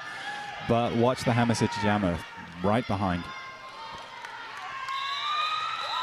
With the pile-up going into turn 2, the jam's called off early with a score of 3 for Hammer City. So Hammer City now taking the early lead. Yeah, there was a bit of a late call-off by C. Biscuit of Royal City, unfortunately allowing Hammer to score 3 points despite not gaining lead position. Jamming is a position where you need to just do one of two things, and unfortunately there she wasn't able to call it off on time. to score the points for her team. So Royal City taking a more aggressive jam in this third jam, squeaking by Archangel on the outside of turn 1 to pick up lead jam. So far in this game, it's been 3 lead jams for Our Ladies of Pain, but Hammer City has come out of the pack shortly behind them every time. I have a feeling this game might go back and forth all game long. And I am correct. So far, Simon's put up 3 points, so now it's a 4-3 score in favor of Our Ladies of Pain from Royal City Roller Derby. Now, it looks like both teams are sticking with a highly defensive strategy right from the off, just feeling out the other team, trying to work out what's going to work and what's not. That's correct. A lot of teams do start with an defensive-minded position just to figure out the jammers before they start sending offense to help out. I imagine if things aren't working well, they might start adding offense in sooner, but it looks like both teams are dedicated to defense, and it shows in the pack. And that is Beatrix Slayer striking off a last-minute block there by Carpe. The Muzzletop Cocktail coming out behind in scoring position as well. So it's about how many points and can we score? And the jam called off as I was speaking. So with a pickup of 2 there for Hammer City and a pickup of nothing for Our Ladies of Pain, Hammer City take back the lead. That's correct. If you have a drink at home and you play roller derby drinking games, unfortunately, you've had to drink a lot because there's been a lot of lead changes in this game so far. 3 lead changes thus far. I am incredibly excited to see how this game goes. Hammer City and Royal City are very close in proximity geographically and clearly very close in skill level as well.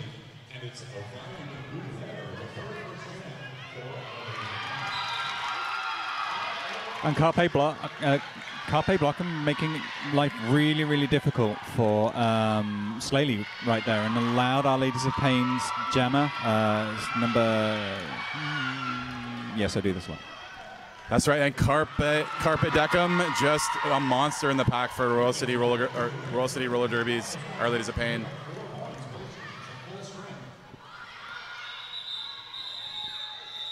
Bit of a late call up for Royal City's jammer.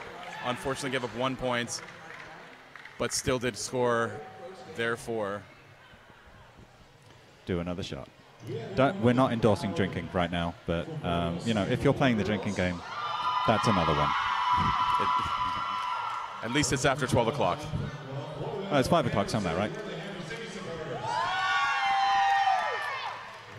And our in-house announcers getting some love from the crowd. Always nice. So, Our Ladies of Pain taking, again, a more aggressive approach. However, we have Rotten Cookie Dough breaking out as lead jammer. But again, Our Ladies of Pain responding by bringing their jammer through very, very quickly.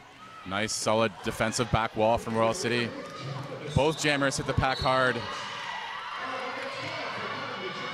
Looks like a multiplayer block called on one of the blockers for Hammer City. And a power jam for Olivia's Wild. She gets through the pack, scores her first set of points. Unfortunately, she is not lead, so this jam will go the full 2 minutes. So now if you're new to Derby, and if you're watching this, why wouldn't you be? You'll watch you'll watch Our Ladies of Pain now take a completely different stance.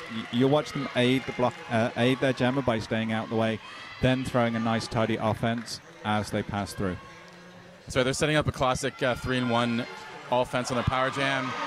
Right now setting up a strong defensive wall to try to hold that jammer on their first pass.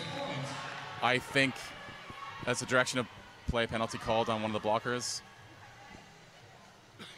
Yeah, that's Watt from Hammer City. So with a 5-4 pack advantage now for Royal City. Royal City now up 15 points on this jam. Hammer City just scoring the 4. And Royal City doing a great job managing to keep Slaley behind them. That's right. Olivia's Wild is one of the stronger skaters for Royal City Roller Derby. She's jammed quite a bit this year and is clearly going to be one of the jammers to watch in this tournament. And a nice fake from the outside to the inside for Olivia's Wild, allowing for another pickup. Oh no, a jammer lost the toe stop. And that's the jam, with Our Ladies of Pain putting up 28 points. That's correct. Hammer also able to put up 8 points of their own to try and lessen the damage, but that was a huge power jam in favor of Our Ladies of Pain. It looks like Parking Lot, a very accomplished referee, wants to talk to the officials and see what happened in the last jam. And Flying Frenchie, the coach of Our Ladies of Pain, is out with them to try and listen in. I didn't see if this was an official review. Did you see? If an official review has been called. It's an official review. So this is Hammer City using their official review. Again, if you want to know rosters or you want to see an updated schedule, just click the I in the top right-hand side of the player box. If you're waiting to grab any of the YouTube streams, do wait an hour after our streams come down for YouTube, just to max out those quality. And in a couple of days, you'll be able to find full HD up on YouTube. Just look for layer9.ca and you'll find all the stuff. So thanks for Layer9 for putting on this wonderful stuff. We can go quickly through some of these rosters here. Hammer City Roller Derby has number 1-2 Watt, number 1-8 Nunya Biz, number 2-1 the Rolling John Stoner, 307 Archangel, 33 Bay of Undies, 419 Abbey Roadkill, 55 Trash Panda, 74 DC, 75 Herculesa, 78 Ring of Fire, 796 Beatrix Slaughter, 8 is Slaylee, number 9 is Rotten Cookie Dough, number 95 is Ginger Slap, number 996 is Lala, and number 13 is Sweet and Low. And for Our Ladies of Pain, skating out of Guelph, the skaters are 1031 Violent Baudelaire. We've got 125 Olivia's Wild, who you saw on that last jam, 1938 She Biscuit, 1982 Little Arson Annie, 2019 Kirby, 224 Catastrophe, 33 Glitter and Gore, 369 Carpe Decem, 42 Muzzletop Cocktail, 53 Helicis, 7668 Snot Rocket, and 77 Slayla. I'm not sure why, but there's a lot of Derby players that like to put names in that are difficult to say. Maybe they just hate announcers. I think they just hate announcers. They want announcers to mess up names so they can tell them that they're saying their name wrong. Yeah. I'm sure that's not why. They're Derby players are just incredibly clever. Yeah. And unfortunately, that means that you're twisting your tongue a little bit. We're still under official review, and we're awaiting a decision. Hopefully, we'll find out some information and be able to tell you as and when that happens. In the meantime, we have a whole raft of sponsors that are supporting Hogtown Roller Derby and this event. So the Pie Commission, Complete Energy Solutions, Magnum Fire Protection, the Injury Group, Mayflower Landscaping, and rollergirl.ca. If you're a little confused by the home league hosting this tournament because you've been around the Derby a little longer than some of us, if you haven't noticed, the GTA Roller Girls have changed their name to Hogtown Roller Derby. The name was changed to Hogtown in recognition of the historical nickname of the city they call home. This change came this year, I believe. I'm not exactly sure the date that it came into play, but GTA Roller Girls is still around. It is Hogtown Roller Derby now.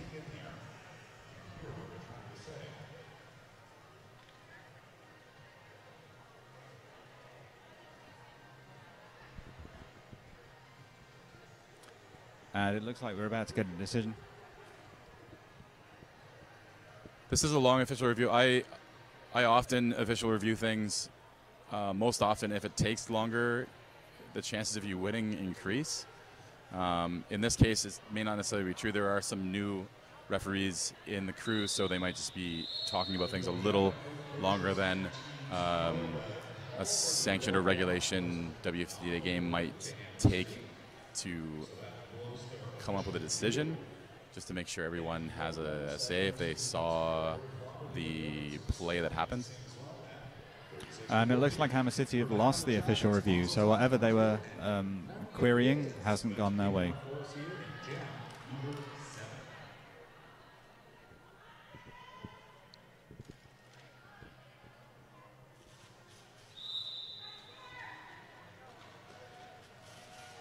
Looks like Seabiscuit for Our Ladies of Pain. And it's Wyatt for Hammer City. And no, sorry, Mazel Tov Cocktail. And we have Mazel Tov Cocktail out by a fraction of a second over Watt at this point. So now it's about who can score and who can call off. Yeah, I believe Royal City may be just running this jam a little long to kill some of the penalties to their players. Unfortunately, it also looks like oh no, they didn't. I thought they only fielded 3 players, but there is 1 in transit from the box and 1 in transit to the box. And unfortunately, I think Hammer have lost a player as well. So yeah, this game is all about point differential, but sometimes if you have a few too many penalties, a team might run the jam long just to get a fresh jam of 4-4 blockers on the track. Royal City seems to be trying to take advantage of this, and it has worked in their favor as Mazel Tov Cocktail is around for their second scoring pass, picking up 8 points and almost freeing the entire penalty box in the process. And Carpe Decem making life difficult there for Nunya Biz. That was a really large hit on the outside to Mazel Tov Cocktail. I think she'll be okay. Fortunately, she's in a league where we do scrimmage often, and they scrimmage against many home team players and travel team players, and from the bootleggers and rum rollers as well. Yeah, it sounded like a big hit from here. Our table is what, 10 feet away from the track, and it was a palpable hit. But with Mazel Tov Cocktail being up quickly to the skates and back to the dugout, I think we're okay. Yeah, she almost landed on her announcer's table. Yeah, that would have made for an interesting afternoon. So we're just taking a quick timeout. Just letting the teams reset. Yeah, I don't think the ETM volunteers had to come over to take a look. It's probably in their best interest to do so, just to check for concussion type stuff. If they do, unfortunately, I think Mazel Tov Cocktail has to sit for at least 3 jams, or if the volunteers decide that they shouldn't play, then they won't be playing the rest of the tournament, unfortunately. And it's Seabiscuit out as your lead jammer for Our Ladies of Pain. Oh no. Yeah, if you're watching that at home, unfortunately, one knee of the Hammer City's jammer went out of bounds after being hit. This unfortunately still means that you cut the track because her knee touched out of bounds, and then she stood up passing people on the track in the process. So that is unfortunately a cut track penalty. And Watt's been sent to the penalty box for a forearm block. And Seabiscuit has been sent to the penalty box for something else. So, yeah, this is going to be interesting, being as it was formerly a power jam, and now we have a jammer switch in the penalty box. If you're wondering how that works at home, the jammer goes to the box, and the jammer on the track is sent before the first jammer's penalty is done.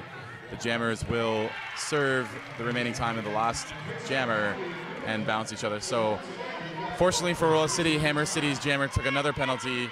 This will bounce Royal City's jammer out of the box, and then in turn, I think Royal City's jammer has 2 penalties issued. She might have gotten a insubordination on the way to the box, possibly for not leaving the track quickly enough.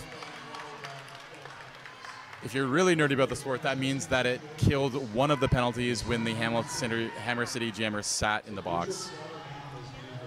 And so now we've got Hammer City Beatrix Slaughter on a power jam. Carpe Decem making things difficult, and so forcing Beatrix Slaughter out, so recycling her back to the pack. Yeah, Carpe Decem is just a monster in the pack for Royal City. She often takes the pivot She's a pretty strong skater as well. I know she often jams, but I do think Royal City has her in the pack just to help out on the defensive side as much as possible. And Our Ladies of Pain now calling for their official review. I believe this is likely for one of the jam penalties. Yeah, they're probably asking about the insubordination, I would imagine. Because it looked like it was She-Biscuit that was jamming, right? It looked like She-Biscuit was really confused as to what was going on and who was being called on a penalty.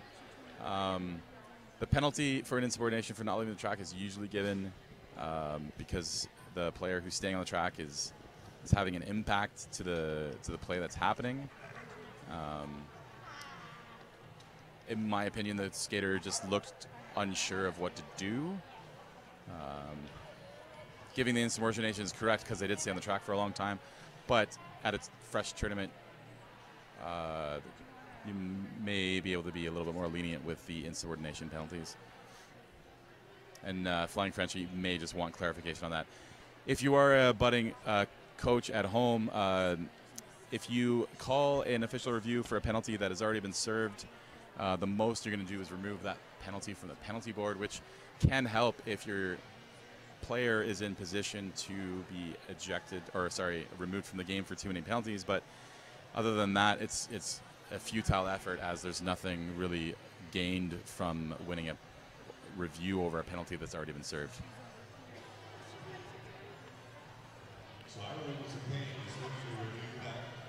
The call that you explained earlier, Dex, where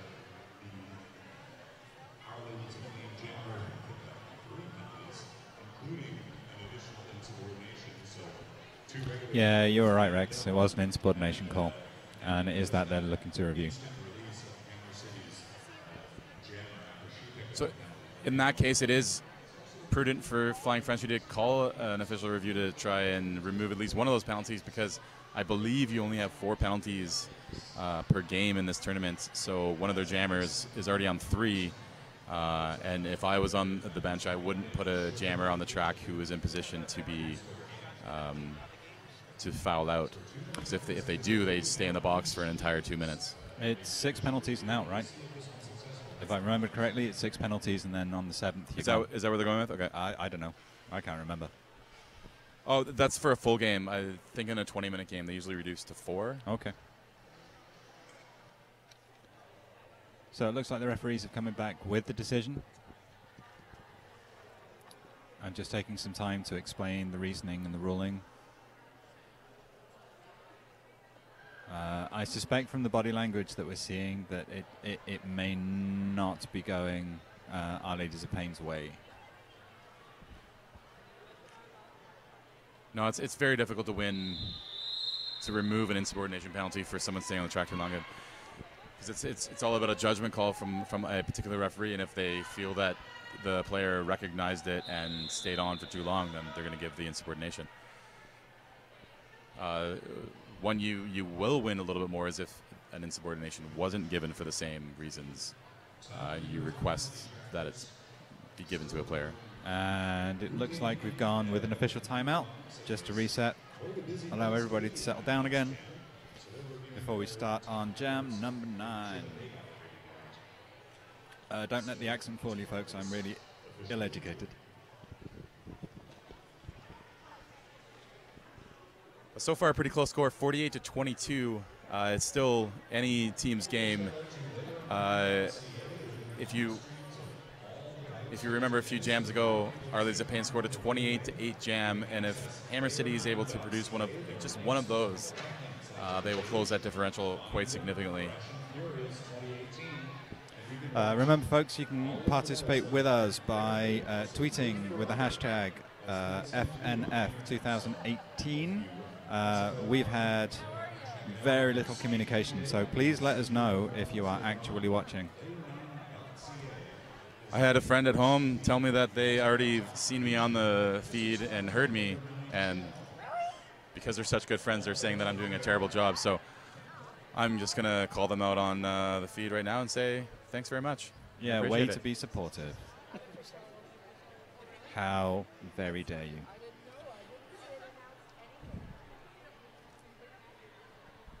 This having been only the second tournament that I've been to so far, this is a wonderful atmosphere.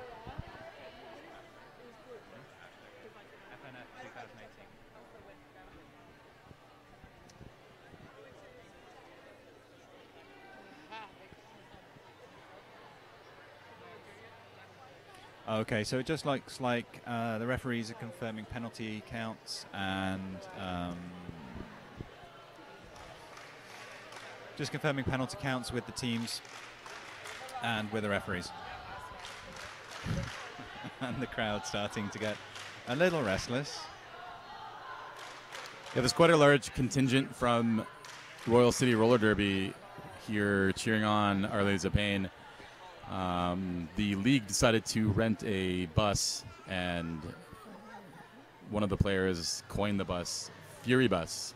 Hashtag Fury Bus. Hashtag Fury Bus. So a bunch of the fans from Royal City are here. It looks approximately to be about, I don't know, 30 to 40 people congregated in the just past turn 1. Royal City historically has always brought a lot of fan support to almost everything they go to. So if you have Royal City at one of your games, you know there's going to be more people watching than normal. Okay, so we have Slaley up against Olivia's Wild. Remember, Olivia's Wild put up a 28-point jam, and she is lead jammer for Royal City. Hammer City struggling to get Slaley through, even with some offensive assists from Archangel. Slaley now through, and a defensive penalty picked up by Bay of Undies. So that's going to bring the pack advantage into Our Ladies of Pain as Olivia's Wild comes back round on a scoring pass. Slaley is now on a scoring pass. Archangel misses an inside block, allowing Olivia's Wild a very easy pickup on the inside of turn 2. Slaley still yet to score and still struggling to get through that defense as Olivia's Wild cuts through again and again up the inside of Archangel. That's right, Olivia's Wild is a very wily jammer, able to get through packs, strong on her edges as well, so she can pretty stable when getting blocked. And Our Ladies of Pain are doing quite well here. Hammer City is no pushover. They beat earlier today Les Outsiders de Quebec, which is a combination team of roller derby Rimouski, roller derby wow. Roller derby Rimouski, Matante, roller derby Trois Rivières, and roller derby Sherbrooke. So those are the outlying teams that, there we go. From the outer Montreal area. Thank you for helping me out very much. I was getting a little messed up with some of the French names. I apologize to any roller derby team from Quebec. Oh, it helps coming from Ottawa. There's a lot of it around. Hello, photographer. Okay, so Our Ladies of Pain putting up a massive 22-point jam on that. Olivia's Wild really going hard. Hammer City managing to limit the damage by picking up 12.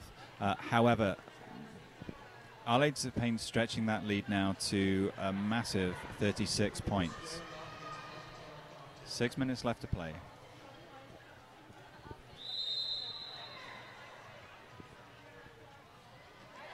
And as we go into Jam 11, another multiplayer block call, this time against Glitter and Gore, allowing Rotten Cookie Dough to break through as your lead jam for Hammer City.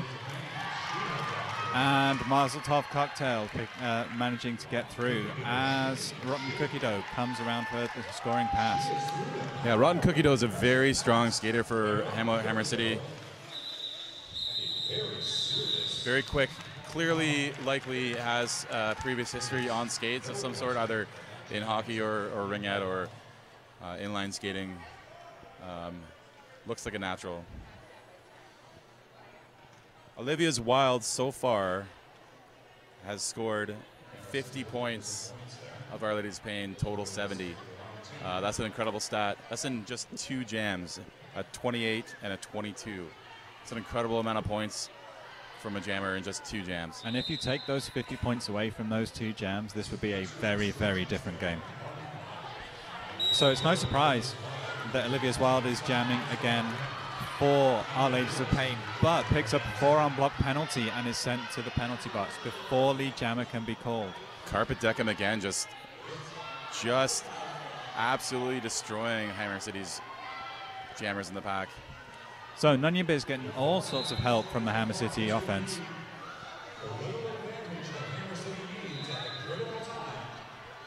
Nice work. Lots of offense from Hammer City helping out their jammer get through.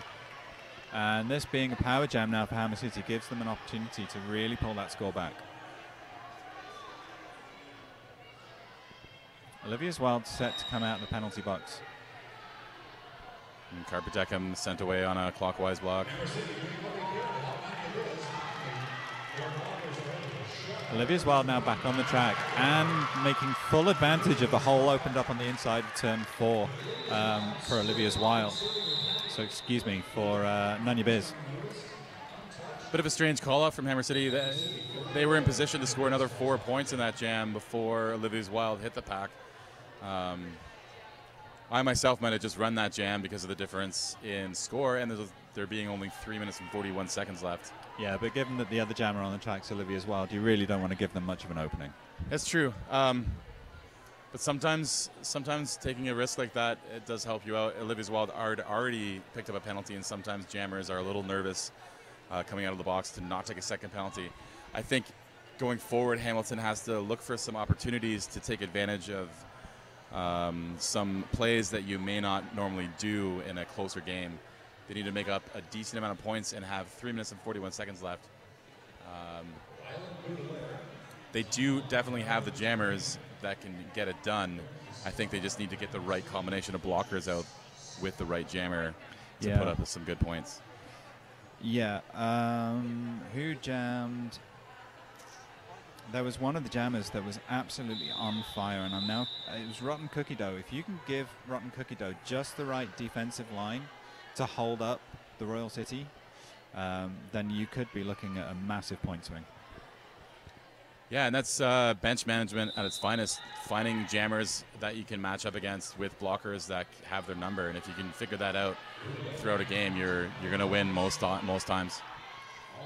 And Hammer City really trying to hem in Olivia's Wild now.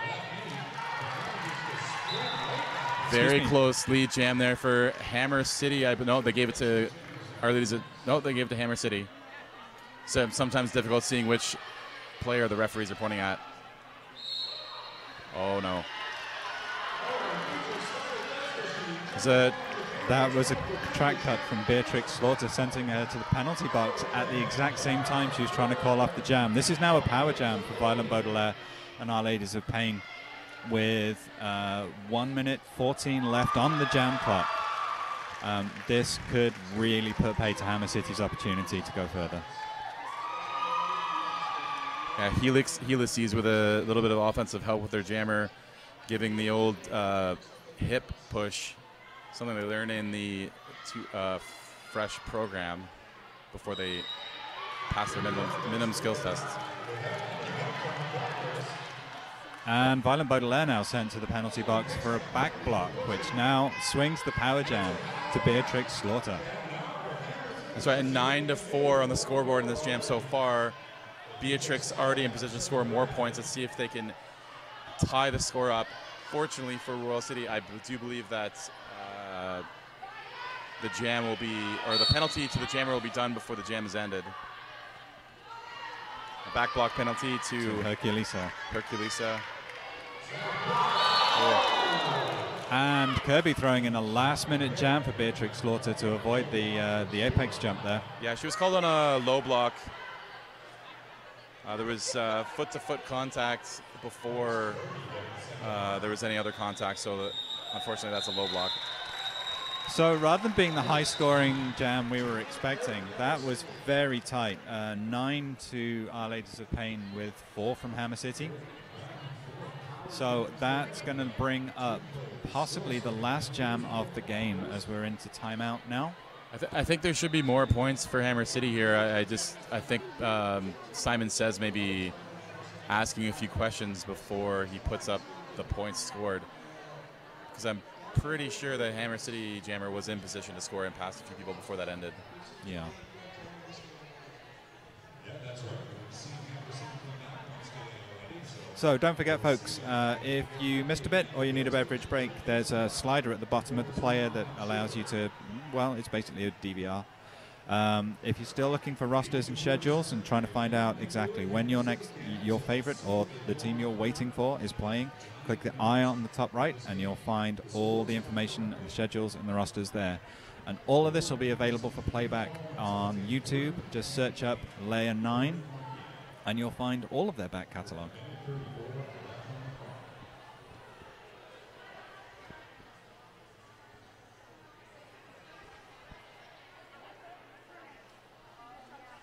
So just while we take this break, it gives the opportunity for the teams just to take on some water. It's not as warm today in the arena as I believe it has been over the last week, which I think comes as a relief to everybody, including me. Yeah, I think I died a few days ago. I was definitely dead. I wasn't moving. This is an impressive resurrection. I know. It's quite remarkable. As soon as the temperature drops 5 to 6 degrees, I'm as chipper as a chipmunk. Not unlike a lizard in that respect. Very much like a lizard. People will like that analogy much more about me, trust me.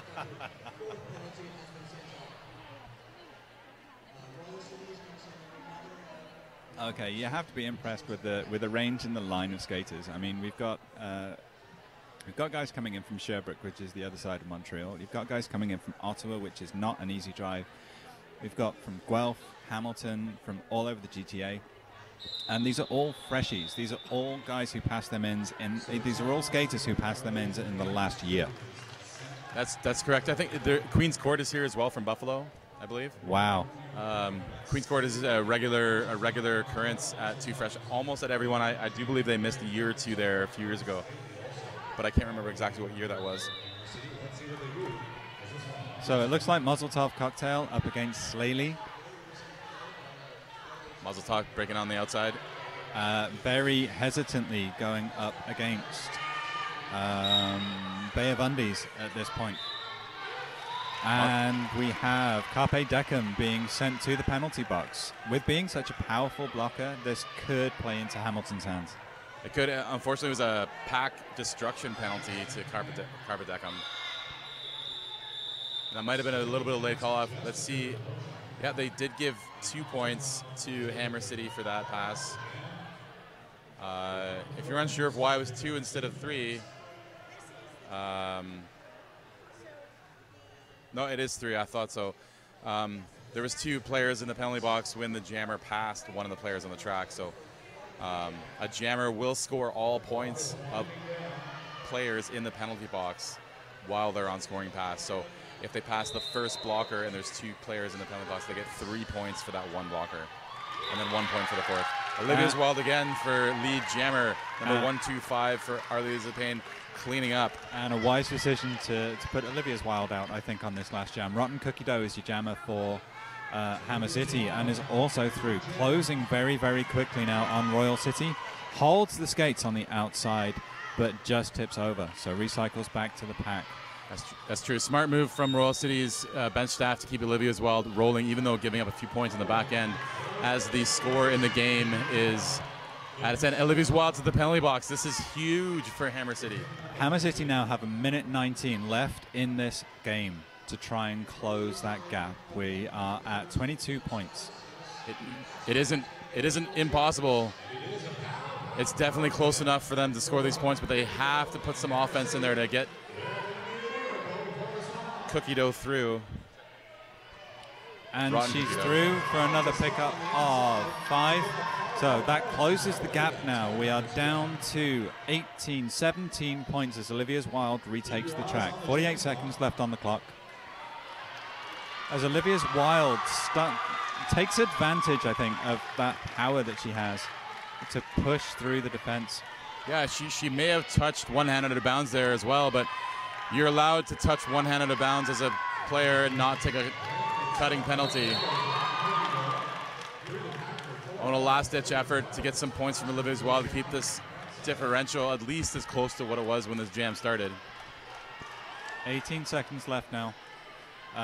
With Hammer City having scored 14 on this jam, they are still 21 behind thanks to the spirited scoring of Olivia's Wild. And the penalties fall. And that's the game. Unofficial score at the moment, as you can see from your screens, is 93 to Our Ladies of Pain, with Hammer City at 67. Wow, I could watch those two teams play a full bout all the time. That was a really close game. That game could have went either way. It really could. If Hammer could have found a little bit more room for Rod and Cookie Dough, I think they could have pulled it out. Let's make sure that we get an official final. That was the final whistle from the referee. I think they just got to check the scoreboard just to make sure, but I don't think they're going to find too many errors to change the score from 93 to 71 for Our Ladies of Pain. A big win for Royal City. Hammer City, I believe, still moves on because it's a win. You have to lose twice in order to be eliminated from this tournament, I believe. I'm going to have to look up exactly where everyone moves to. But again, if you're following along at home, just click the little I in the top right corner. That will update you with the schedule. And it looks like everything's good. Thumbs up given from Simon Says there, I feel.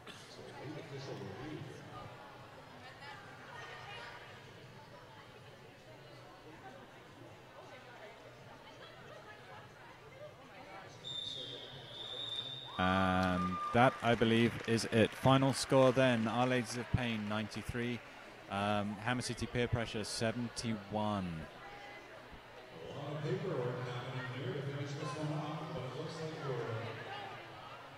So it'll be Our Ladies of Pain moving forward to play the winners of the next game, I believe. Hammer City Peer Pressure do have another opportunity to stay in this tournament. If they win their next game. I'm not exactly sure who they're playing. But again, as Rex mentioned, just click the I, you'll see the updated schedule and all of the rosters.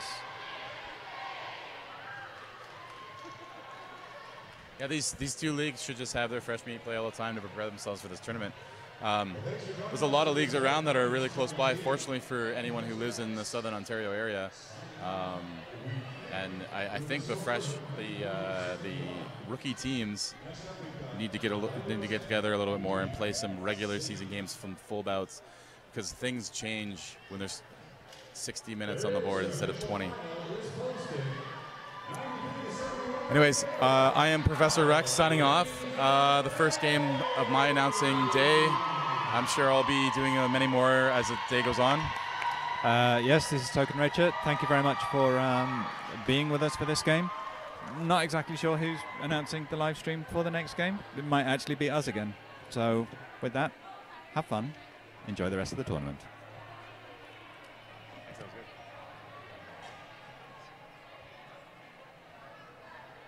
Yeah, getting made fun of. Yeah, it's getting made fun of.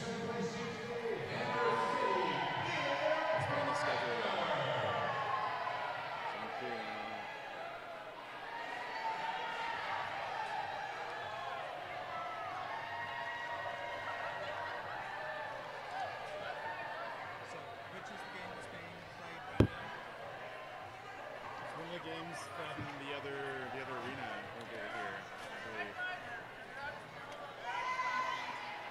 Yeah.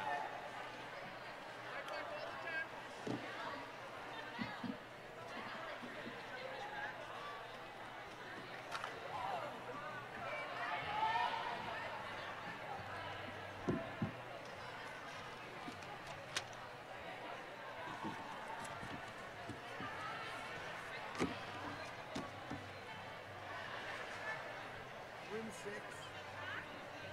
Room 6 down the hall. There's sandwiches and cookies and Cool. I was going to go to the market to get something.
And we warned you we'd be back. It's Token Red Shirt again, and sitting beside me at the moment, getting everything prepared, is Professor Rex. We're about to see Quad City Hot Rods skating in black against Montreal Roller Derby's Smash Squad in, I guess I'm going to call that orange. Let's call it orange. Yeah, it's a very deep orange. I enjoy the color of the Smash Squad's jerseys, actually. From Montreal, you would think that it's possibly going to have a neon hue to it of some sort, but... Quad City Hot Rods are an amalgam team made up of Kingston Derby Girls, Belleville Roller Derby, Northumberland Roller Girls, Peterborough Area Roller Derby, Ottawa Valley Roller Derby, which is my home league, and the Thousand Isle Battlefield Betties. And you've got to favour Montreal going into this game, being as they are actually a team rather than a group of disparate skaters from different leagues who I'm not sure if they've managed to practice together yet. Yeah, but you have to applaud some of these leagues with smaller numbers, potentially getting themselves a team together to send to this tournament, because this tournament is really important, in my opinion, to the development of a lot of these skaters as they develop into a career in roller derby, whether they play on a home team or they have aspirations to play on their home league's charter team or travel team. It's very important to play tournaments to learn how to win and learn how to lose, because you need to be able to do both well to be a good competitor, in my opinion. Yeah, and some of the Ottawa skaters were actually at Beast of the East a few months ago and had a very tough learning experience. Only one of the teams made it through to the Sunday game. One of the Ottawa teams lost both their games. One Ottawa team only won one. And so fielding a lot of rookies in those teams obviously made things a lot more difficult. So giving our rookies an opportunity, I think, and the rookies from everywhere, an opportunity to play and to get some experience against other teams will surely benefit the home leagues when they return. It's true. That's where players learn new things. They learn them from playing against other teams and how they do stuff, and watching warm-ups and getting different experiences from referees from different areas. That helps as well, because that does change from area to area. So it is something that you need to know as a roller derby player, that you might go to a different area of Ontario or even in the U.S. and you'll experience a slightly different idea on the game. Okay, so as our first jam gets underway, skating for Quad City, we have 026 Mac Attack, number 10 Bone Machine, 1313 Batman Shark Girl, 1613 Waghorn, 18 Just Derbier, 2305 Catch 22, 277 Astroglide, 37 Stitch Ripper, 4 Slamazon, 404 Megapixel, 419 Sam Squatch, 61 Ginger Rages, 66 Missiska, 7 Ginger Jacks, and 777 El Destructo. And straight away, Slamazon did take a forearm penalty, pushing her way through the front of the pack. So the Smash Squad from Montreal is on a power jam. Number 12, that is eye roll. I wonder if that name has anything to do with the fact that she may eye roll at people, possibly, maybe not. I'm not sure.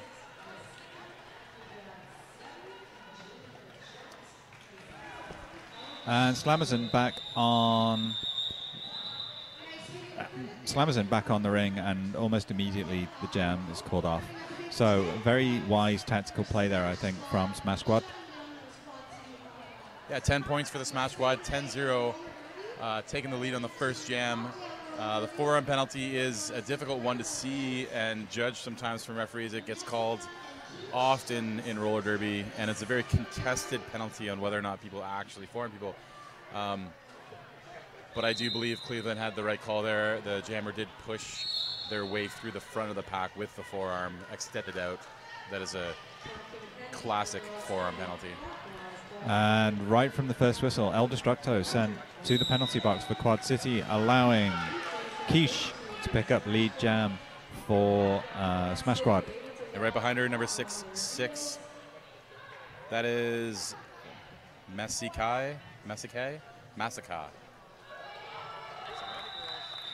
sounds about right. I may have mispronounced it earlier. Unfortunately, I grabbed a little quick bite to eat before this game, so I wasn't able to talk to the coaches to find out if there's any specific ways to say their name. Okay, so we have the only player with 3-7 and then a 2. That would be Oglethorpe for Smash Squad, lining up against somebody for Quad City Hot Rods because I can't see them from this seat. Oh, yeah. That'll be Bone Machine. Yeah, unfortunately for the announcers table, we are on possibly, you can argue, the wrong side of the track. If we were on the other side, we could see what players and what jammers were lining up against each other, but we are facing the pack as it's skating towards us, so unfortunately we really can't see until they come around the turn sometimes. And we've had a 2-1 switch as 3 Smash Squad players in the penalty box as El Destructo returns for Quad City and Bone Machine is on a power jam. Oglethorpe sitting out a penalty for something. Quad City with a full outside 4-wall sweep on this power jam. It's interesting to see that. I haven't seen that done from many teams.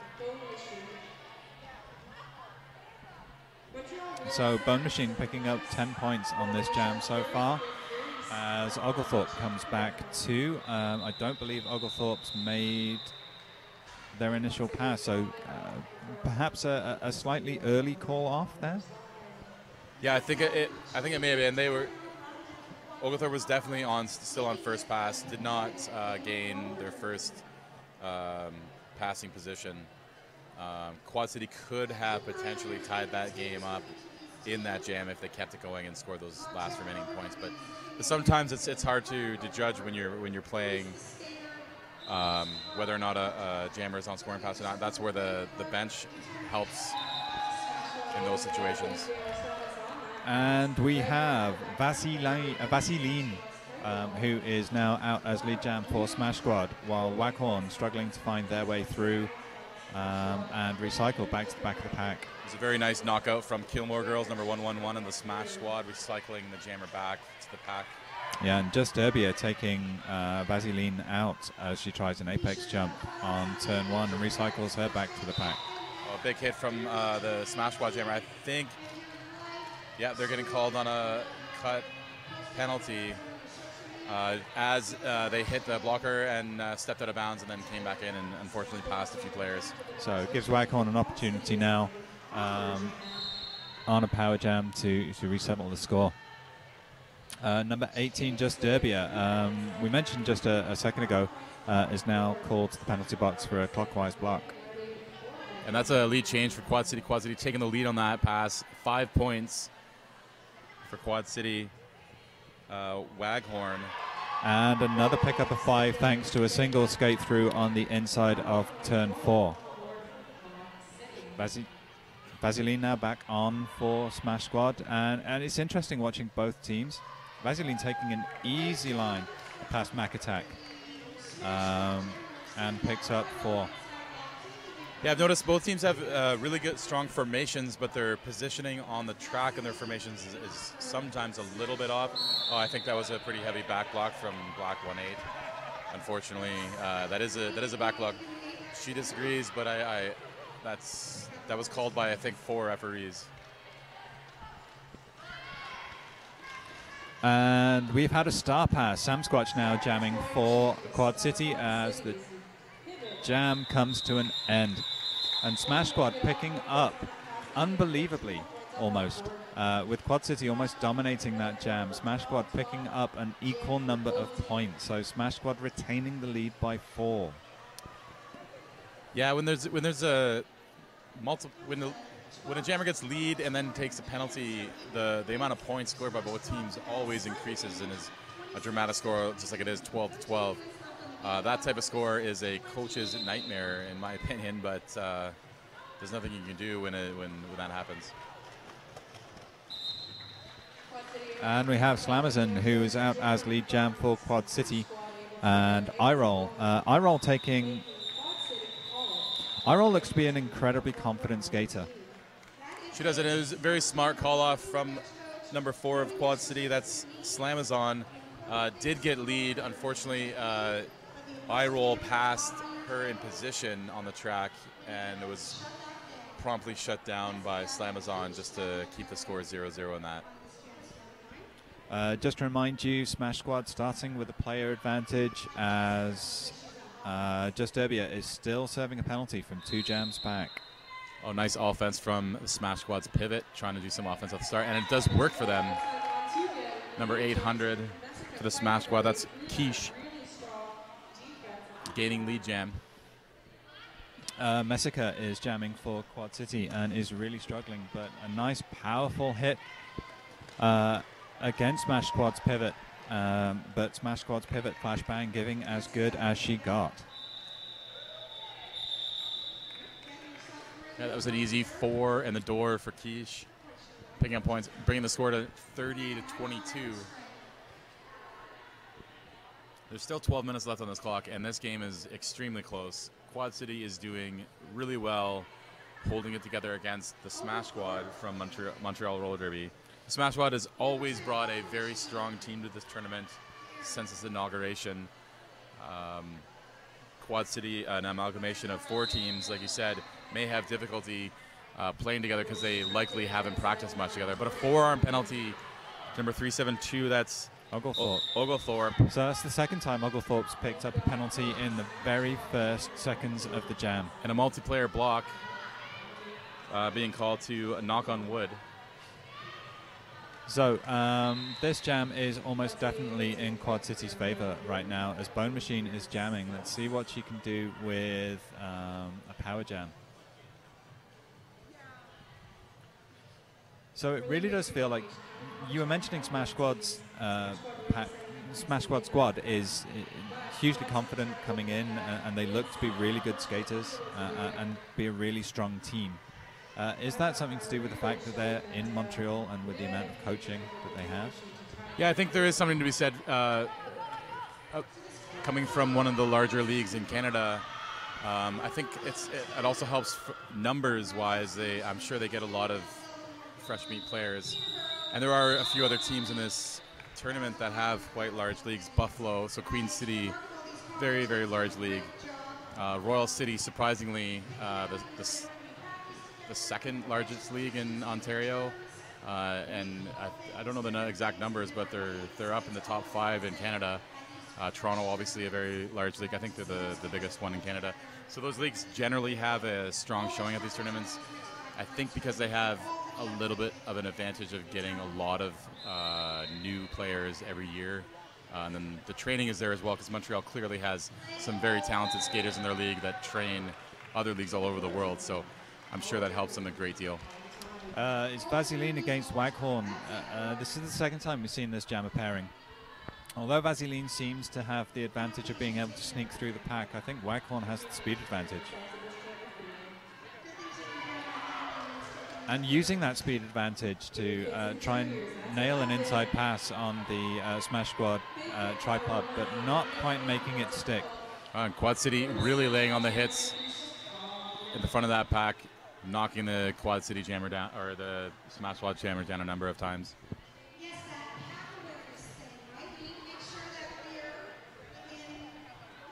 And it looks as though we have a penalty switch.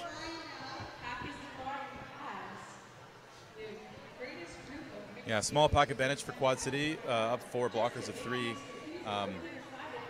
It looks like the pivot is thinking about doing some offense for the team, which is likely what they should do. No, but they decided to switch to the defense. Eye roll with lead jammer. Slam is on, quickly out behind. Yeah, Quad City desperately trying to keep Iroll behind them. I think they sense that Iroll could very well be a high-scoring jammer once you get some clear space. Another smart call-off from the Smash Squad. Another thing that helps being from a league that's been well established is bench staff are generally a little bit more knowledgeable on what needs to happen in a game and give a little bit more information to their jammers during jams. that isn't always true, but definitely helps when you have an abundance of coaches and trainers like I'm sure Montreal has in their league. 14 points separating both of these teams is still anybody's game. That is literally one jam. It is literally.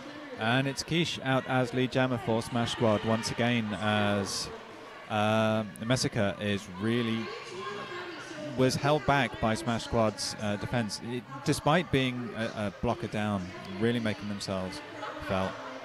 Yeah, number 419 had a really nice offensive block to spring their jammer as Sam Squanch, pushing the blocker off the line, letting their jammer get by. And again, just Derbia making life really troublesome for the Smash Squad jammers. This is certainly a lot closer than I thought it was going to be. So just to remind you, the winner of this game is going to go ahead and play, check the list, somebody. They're going to go ahead and play Nemesis in a game at 2:40. Nemesis haven't beaten Thicket in the 11 o'clock game. One of the Smash Squad players being called in a multiplayer block. That's number 15. Gives Bone Machine an opportunity to pick up lead jam with Vaseline not far behind now.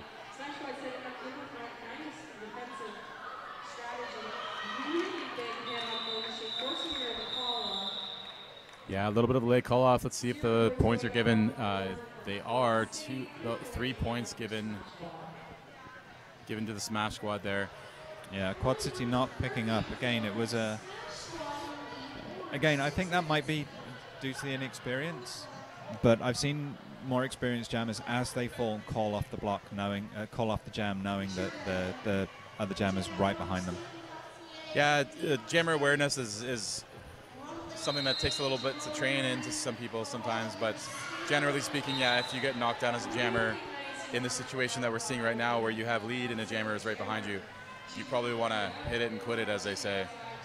So hit the pack, get some points, call it off as quick as possible. That's a lovely image. And as if to demonstrate, Waghorn calls off the jam just before iRoll manages to hit a scoring pass on any blockers. So Quad City just picking up a single point on that one. And Waghorn really showing the strength and acceleration that they have coming off the line. Yeah, Quad City picking up 1 point there. There is a blocker in the box for Montreal. I think there should be 2 points given to Quad City just because that's how the scoring rules work. I just hope that someone notices and corrects the situation. So we have around about 5.5 minutes left to play with a 10-point differential. Quad City trailing by 10 against Montreal's Smash Squad.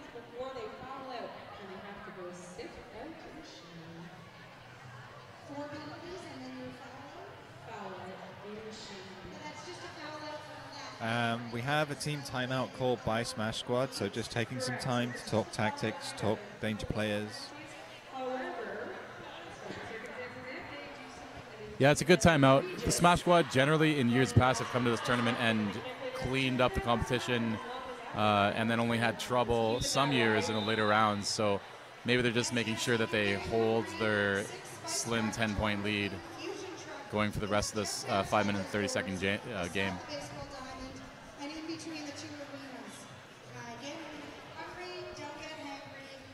Yeah, unfortunately, no one picked up the box point. Sometimes that happens. So we have Ginger Jacks as floating pivot in for Quad City. And Slamazon making it through on the skates, but being called for a track cut as she was blocked and put a couple of wheels out of bounds as she was trying to get through. Yeah, the jammers are skating towards us, and Slamazon just barely touched out of bounds there. Unfortunately, if you're a jammer, you don't know if you went out of bounds. If you're unsure, you should probably just reset yourself and come behind everyone. Yeah, Smash Squad now a blocker down as Oglethorpe being sent out for a clockwise block. Vaseline now your lead jammer and is cruising. Nice defensive ball from the Quad City.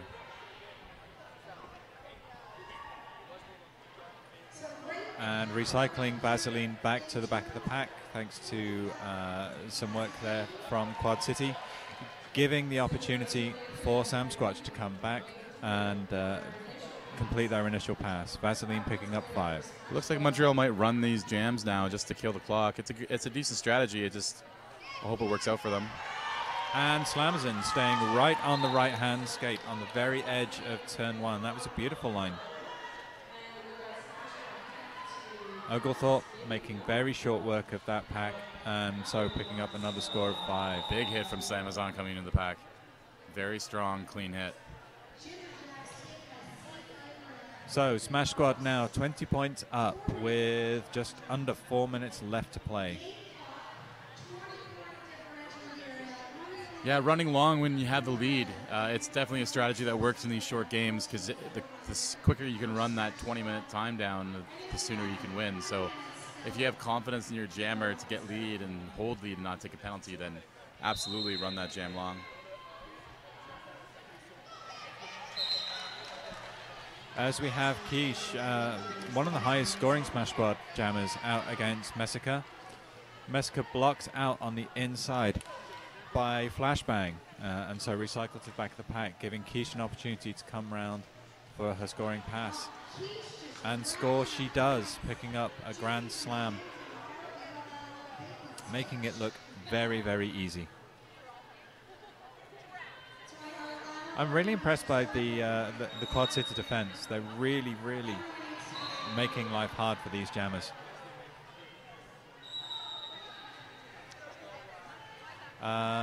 Just Derbia being sent to the penalty box for a forearm block, and Messica being sent to the penalty box for a track cut. So this is now putting this jam well into the hands of Smash Squad. Yeah, that might have been the nail in the coffin for the Quad City Hot Rods. Unfortunately, it might be a little bit too difficult to make this differential up with at the end of this jam, which will be less than 2 minutes left.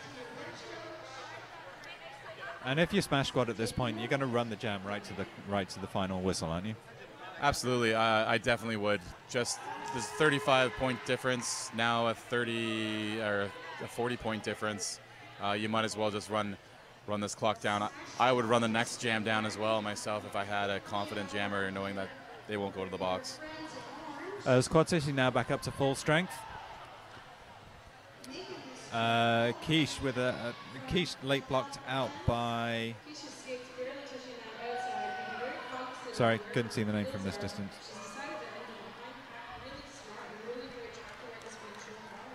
And as we enter the dying seconds of this jam, Smash Squad putting up an absolutely massive 25-point jam to the Quad City Hot Rods 4. With 41 points between them and 1:30 left on the game clock. This game is all but Montreal's now.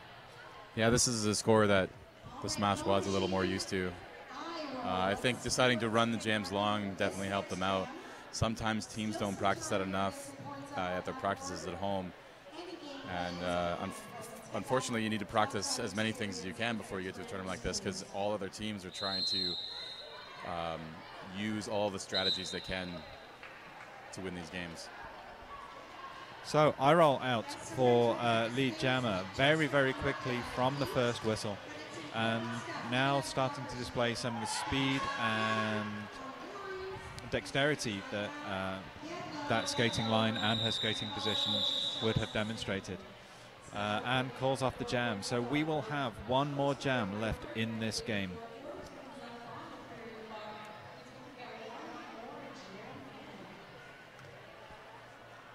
Yeah, interesting call off there. I just would have run the jam again. There's only, after this jam starts, there'll be less than 20 seconds left, so I would have just ran it until the time was up and called the jam. Because there's a 45-point difference in this game. I don't know if Quad City is going to be able to score that many points in a jam, but why give them the opportunity to try? And Waghorn has taken that opportunity, so taking a couple of steps up the inside of the back turn, and now out to a lead jam. Vaseline has made it through turn 2 and consequently now on her scoring pass. Waghorn capitalizing on a stumble from Bon Jovi and cutting through for a pickup of 4. And Quad City now rallying a defense to prevent Vaseline from scoring. but overextending, allowing her a line up the middle to pick up 4. Quad City Hot Rods are going to try to get as many points on the board as they can. Try to get as much out of this game. And a last-ditch, last-minute block by Horny to Ring to send Waghorn back to the back of the last turn, giving Vaseline a clean attempt at picking up more points. Another 4 for Smash Squad, increasing the differential in their favor. Bon Jovi sent to the penalty box for something or other, allowing Waghorn an opportunity now to pick up another 4. Vaseline recycled back to turn 4 almost. El Destructo now sent for a penalty. It really is all out.